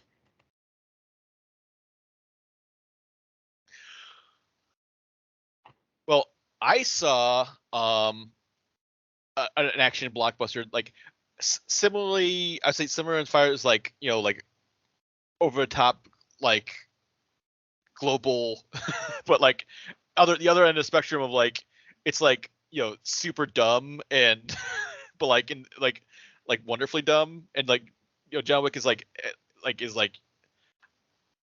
I was it's not quite the thinking man's action, but it definitely is more mature. Yeah, I mean, because John Wick is this thought out world, this whole universe, and then you got the Fast and Furious franchise where like they're sending cars into space, and there's like the timeline's crazy, and people are coming back from the dead constantly, and there's no physics. There's like the world physics don't exist in this universe, like. But yeah, I saw Fast X, aka Fast 10. I think officially it's Fast 10. It's not Fast X, but the title is Fast X. Which part definitely a part 1. I won't spoil it too much, but like it ends on a very blatant cliffhanger where just like it's like you're mad, but it's like you're mad where it ends, but then you're just like, well, I gotta cut season 11 then. Like they got me. Like I guess this wraps up. But does it end in such a weird way where it's like, let's go to lunch, and then just ends credits? It ends with like Dom and multiple characters in like mortal danger, and then kind of just like cut. It's like a Batman, like it's like come back next week, same Fast and Furious time. See if is Dom gonna make it out. Like I thought it'd be more of an Empire Strikes Back thing where it's like, oh, we took our licks and like, well, we gotta, one of our members is captured in carbonite. I mean, it's definitely like a downer, like similar like downer of like, oh, the heroes are like in like a dark spot, but it's also like a like, you know, classic like Batman style cliffhanger where it's just like it's this major threat, like life threatening danger, and then it's just like, and come back for Fest 11 or whatever Fest XI or whatever we're gonna call it. But yeah, I mean, overall, I think it's definitely a big step up from 9. I wasn't too big a fan of 9. I don't. You've seen 9, right, Chris? Yeah. Yeah, I thought 9 was a little too self-serious, especially like all the like Dom Jacob backstory stuff that like they're like totally killed like the momentum of that movie. Like it was just like, because they're like, it'd be like you're like right in like getting ready for like an action sequence, or like, and it's just like, and now we're gonna go back to we're gonna go do a flashback for like 20 minutes of like Dom and young Dom and young Jacob and like and like their drama. So none of that stuff's in here, so that's good. They actually they definitely correct like the one of the big things from 9 where it's like, don't make John Cena like this like glowering like super serious don't try to make him be the same as Dom. Which, so like in Fast 10, like John Cena's back, but he's like fun. He's like the John Cena you've come to expect, like fun John Cena. Like he's like cracking jokes and, you know, like much more like a peacemaker style. Like that's the John Cena we all want, know and love. But so it's funny because I guess he wanted to be like anti-Dom, so he or like an evil Dom. Yeah. But then it just didn't work for him. Yeah. No one wants to see like a glowering serious like John Cena like up against like glowering serious Vin Diesel, like. But it's kind of like, it definitely is like character whiplash, because like he was like F9, like, yeah, he was like, it's like just like, I'm gonna fucking kill all of you, like you betrayed me, like, and then here's this like, now he's like in this one he's like the fun uncle. Like, how much time has passed between this?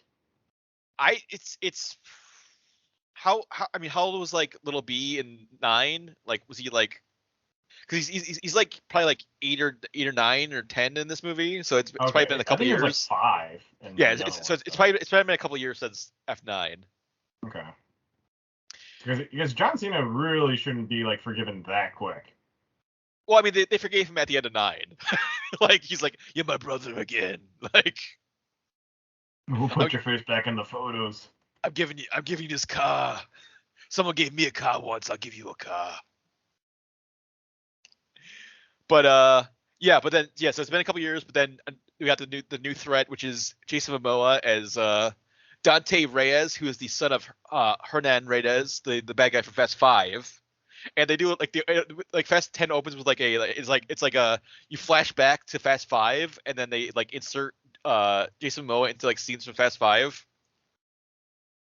Like, if you remember in Fast 5, there was like in like the big like vault chase at the end, there's like a SUV that has like a minigun on top of it, and they're like, oh, Jason Momoa is driving the SUV, and then they gets knocked into like the water with the safe, and then obviously like his father got killed by the combo of Dom and Hobbs. Like Dom like basically crashed his car, but then Hobbs like walked up and shot him. So then apparently for like the last 10 years, like Donnie's been like plotting his revenge, and now he's fighting on Dom. On the whole family, because he wants to basically like take everything away from them, like take away like their resources, their like ties to like the agency, like, which I don't even feel like the agency is like the CIA anymore. They're like so like beyond like the CIA that they feel more like SHIELD or something. There's like such a ridiculous Men in Black, basically. Yeah, they have like, you know, they have like you know, like God's Eye still, and like they have like heavily armored troopers and like all sorts of like crazy tech, and like they're like, all the facilities are like crazy. So it's like, if it was the CIA at one point, I feel like they're not even like, it's like just so far beyond the CIA. they're like a comic book, like, yeah, like SHIELD or SWORD or something, like a global, Argus, international, like I feel like it does violate the American like they even act. It's hilarious. Like they have like this. Do you remember in Winter Soldier they had like it was like the shadow, like it was like the SHIELD like shadow council that like would vote on things. Yeah. So they have a shadow council in this movie. Wow, they poached that from Marvel, huh? It's straight up a rip off of that, which is because like basically it's at one point it's like Alan Richardson, Jack Reacher is like becomes the new like leader of like the agency, and he's like, well, we got to go after Dom. This has gone this has gone far enough. We got to take him down. And then He still looks like a ripped dude, right? Like this guy's the leader, and this guy works out like between every meeting. yeah. Well, because Mr. Nobody, Kurt Russell is vanished since he's been vanished since like 7, I think, or 8. Like his plane crashed, then like they never found his body, so like, he's still like just like missing somewhere in this universe. And then Brie Larson is his daughter, is Mr. Nobody's daughter.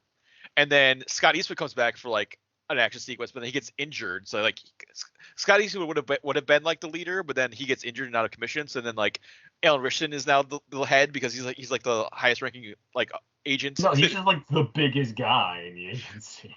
I mean that would make sense too. Like if you just like fucking like power bombed everyone. It's like I'm the fucking leader now. I'm in charge. Like okay. Yeah. But yeah, basically Dante sets them up because like that action sequence that was in all the trailers, like the big like nuclear like that, it's like that giant ball that like is like rolling through like Rome. That was like a setup by Dante, and he makes it look like Dom and his team were like terrorists trying to blow up the Vatican. So then that's why the agency's after them, and then that basically like cuts them off from like they're like this like the law enforcement resources, and they like all their money's gone, and then like they get split up. So they have to go into hiding. They have to go into hiding. They're trying to like they're trying to get to like they have like a rendezvous point they're trying to get to. Like everyone's like get to the rendezvous point that we all know that they never say what it is. It's also weird. It's weird too because like you find that they get like John Cena and like Little B Brian are like they're like a duo and they get there first. But it's like I was waiting for it to be like a big like this is like some place you've seen before in the Fast and Furious. It's like a some sort of like a famous Fast and Furious location. It's just like a random mine that John Cena like bought in like Portugal and like turned into like a bat cave. Didn't they go to some random mine in 9 where Han shows up? That was like some sort of like agency facility, I think, or something. I see. This is just like John Cena just found like an abandoned mine. Like I'm gonna buy this and turn it into like my man cave, whatever. So yeah. I was waiting the whole movie like, oh man, where's this location that they're like gonna go? Like is it like are they gonna go to like Miami again? Is there someplace that's like is like important to all of them that they all know about? It's just like no like this. I thought maybe would it make sense to go back to the racetrack that Michael Rooker was hanging out at? I thought that's yeah. It kind of feels like they're like do that too, and like. Yeah, it's just some random place in Portugal that John Cena bought.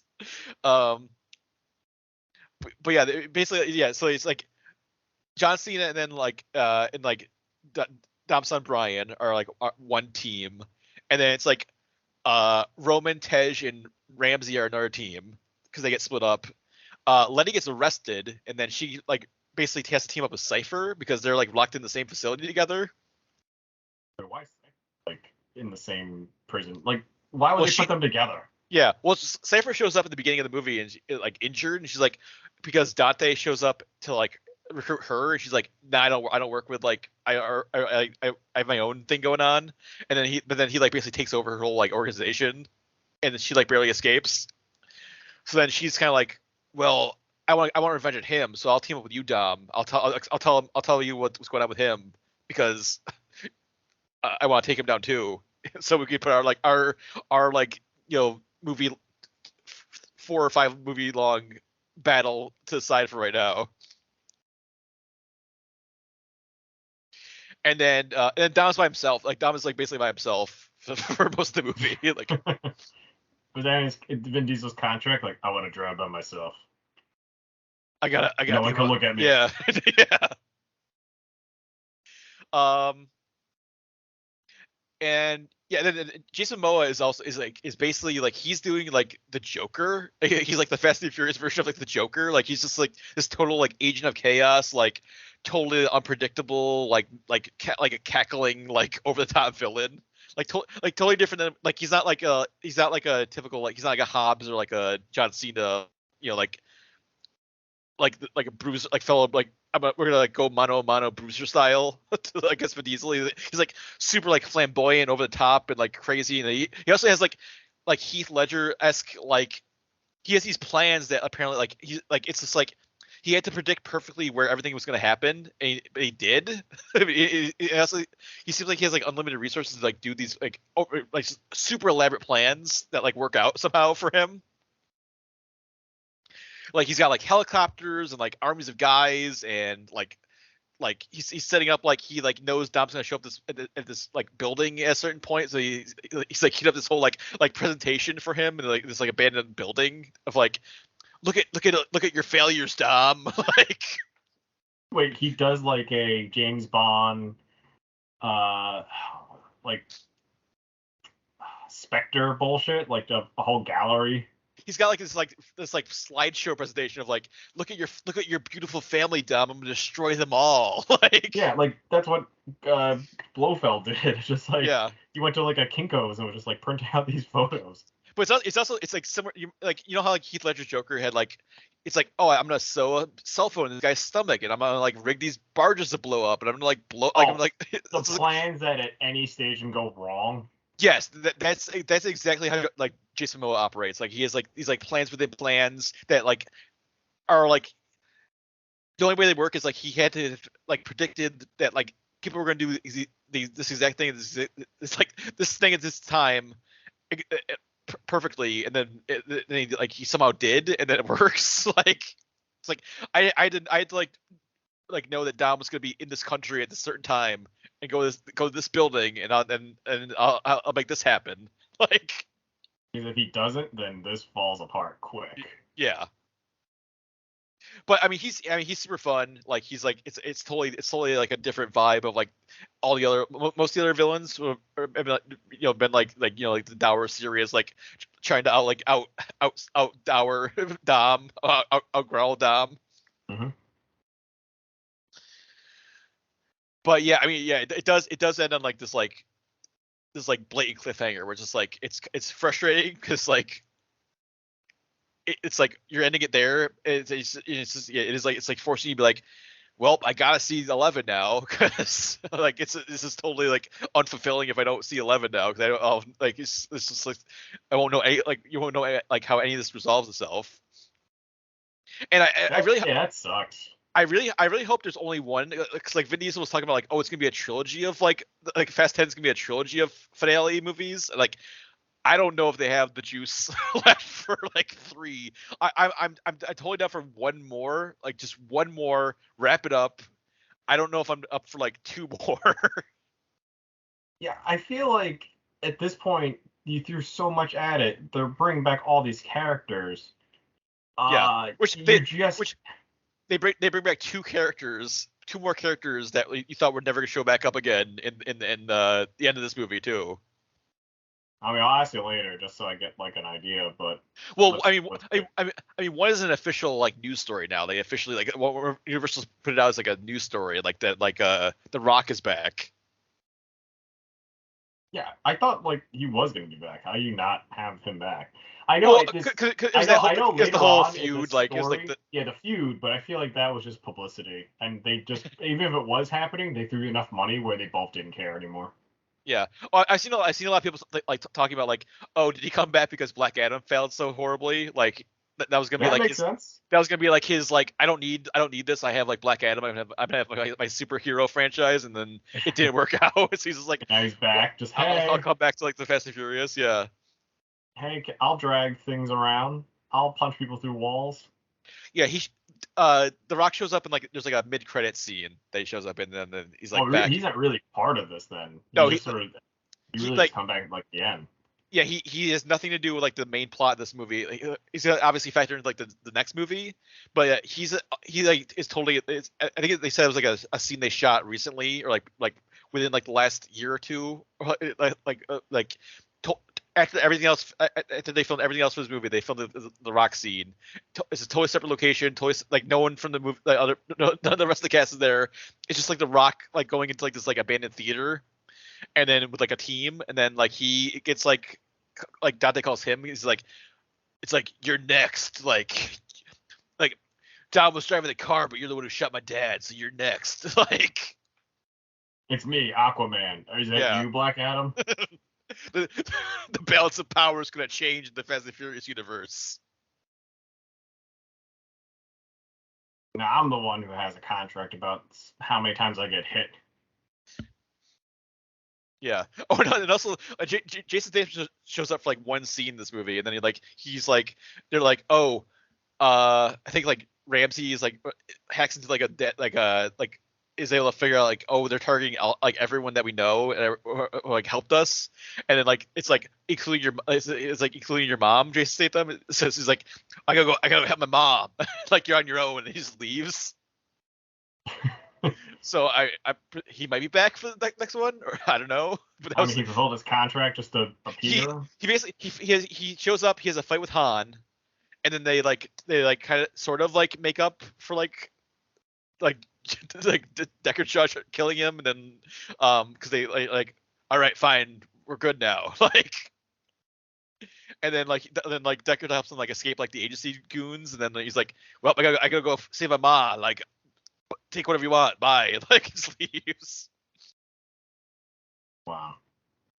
There's a lot of like the side plots are kind of just like set, like it's like kind of just like this will be resolved next movie. Like, oh wow, so they didn't even like focus so much on the story for this movie. Like, they just opened doors that will be answered in the next thing. It's like, yeah, like Roman, Tej, Ramsey, and Han, like, are they're in danger? Are they gonna make it? Find out next movie. Like, Cypher and Letty, they're like getting out of this like weird agency facility. What happens when they get out? Find out next movie.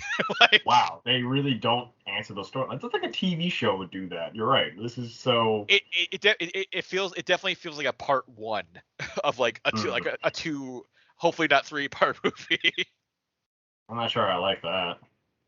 But I mean, it's besides that, it's pretty fun. Like, it's definitely more fun than 9. Like, there's some really like ridiculous action sequences like that Rome scene is like pretty awesome and like ridiculous. And then there's actually some like really good like hand-to-hand fights. Like, they're like it was in the trailer, but the Michelle Rodriguez Charlize Theron fight is pretty awesome. And then like there's like John Cena shows up and just like takes down a bunch of guys in Dom's house when they attack, because they're trying to like kidnap Brian, like little Brian. Mm-hmm. And then like John Cena shows up and like takes them all down. Oh, which help by a little bit by Jordana Brewster, because like she's also in like one scene. Like, Mia's in like one scene, and she's like, because she's like watching like Brian, like a little Brian, while like everyone else is like off in like Rome, or like running around the world or whatever. And then like the agency guys like break into the house, and she's like fighting them a little bit, and like John Cena like shows up to like help more. But then she's like, well, I gotta go, bye. Like, and they're also still like doing the like, oh, Brian, like Big Brian is like watching he's watching our kids, like he's here still. Like, which I feel like they kind of need to like do something with that. Like, it's because it's always so weird of like, oh yeah, Brian's still here, but like like I don't know if like, I think they were talking about like maybe doing like a CG like his like Paul Walker's brother like helped like they like CG like Paul Walker's face onto his body or something for like 7 to finish it up or something. Mm-hmm. They gotta like, I think they gotta like have him like sacrifice himself, like it's like, oh, he sacrificed himself off screen, or like do something just like close that out, because it definitely gets weirder every time. It was like, no Brian. Just like he's always protecting the kids. He's always like watching the kids. But he's totally like just avoiding helping now. Yeah, he's never involved with like anything, because it's like, well, oh, that's like the villains are here. Brian, go into lockdown mode. Like, lock down your house with the kids in it. Like, don't come out. Like, wait, do they say that in this? They always say that. That's always the excuse for like why he's not here. Is like, oh, because I think he and Mia have like 2 kids, so it's like, oh, he is like protecting his kids from like, and make sure nothing happens to them. And then that's why he can't like be involved in any of these like missions. That makes sense in 8. It was like right after. And then Yeah. 9 was like a John Cena fights Dom thing, so I didn't really need Brian. But then this is like, we're all being hunted. Except for you, Brian, you're good. Yeah. Yeah. The age, like, there's literally like Alan Richson does a rundown of like the entire series in like a briefing to like the Shadow Council. He's just like, these guys who were like stealing DVD players, now they're running international missions. Like, what is going on with this? Like, At least it's self-aware that it's gotten to like a weird part. yeah. I think he even says like the line of like, gravity doesn't even follow, like the laws of gravity don't even apply to them. No laws apply to them. You know, I forget which Fast movie was it. Was it 7 or 8? Where I think Tyrese's character goes like, "Are we immortal?" I think that was 9. Because I think 9 opened with like there was like a big like jungle chase sequence in the beginning, and then like he got to a point where he was like there were guys were like shooting at him, and the bullets like went all around him and didn't hit him. He's just like, and then then he's like, oh man, we've been like we like blew like I got attacked by a submarine. We got like jumped out of buildings. Like we're like driving cars through buildings. We're like getting thrown out of like like houses are blowing up and none of us nothing happened to any of us. Like we're immortal or whatever. Like which they didn't like. He's not as self-aware in this. Like they lost his like type like the weird like Tyrese is like aware of like that it's a movie thing.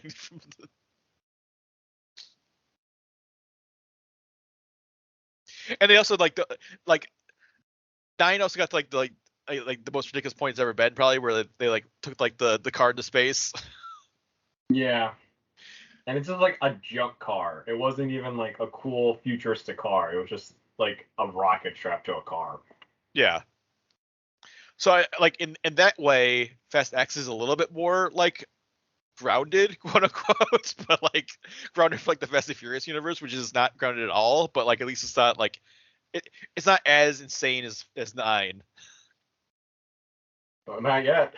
Yeah, but yeah, I would say, I mean, it's fun. It's fun. I mean, if you can handle like the cliffhanger ending and like the unsatisfying cliffhanger ending, it's worth checking out. I mean, it's like a big it's big dumb Fast and Furious blockbuster action that you've come to expect.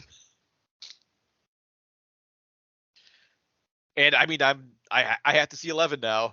Like, Or some call it X2. like it's got to be either like Fast XI or like they're probably coming up with some like new subtitle that doesn't match anything else in the series, like because they had like because 9 was F9 the Fast Saga, and now this one's Fast X no Fast Saga. You know what they're gonna do? They're just gonna spell out 11. For 11. just because if you think about it, Fast and Furious, then it was Tokyo Drift. Well, it's the Fast and the Furious, Too Fast, Too Furious, Fast and Furious Tokyo Drift, Fast and Furious no thes, Fast 5, Furious 7. I think it's Fast and Furious 6, and then it was like Fate of the Furious. Furious. It was Fast 5, Fast and Furious 6. I think is like or like, and then it's Furious 7, Fate of the Furious, F9 the Fast Saga, Fast X. Like, the naming conventions don't make any sense. No common threads between any of the titles. Or it's gonna be stupid like 11F. It's like, oh, you put the number in front of the movie? What? They gotta like incorporate like the end, something with like the end or like and like or, like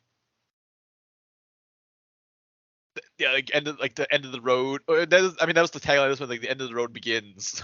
But I mean, if 11 even is the end, if Vin Diesel gets his wish of like 3 a trilogy, the end of the franchise. It's Fast and Furious for 7 years, Fast and Furious forever. Yeah.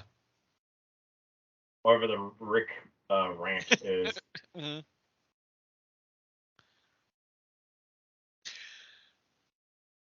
But yeah, so that's what I've been watching. Besides Barry. So we wrap things up. Definitely head over to the site. We got all of our usual.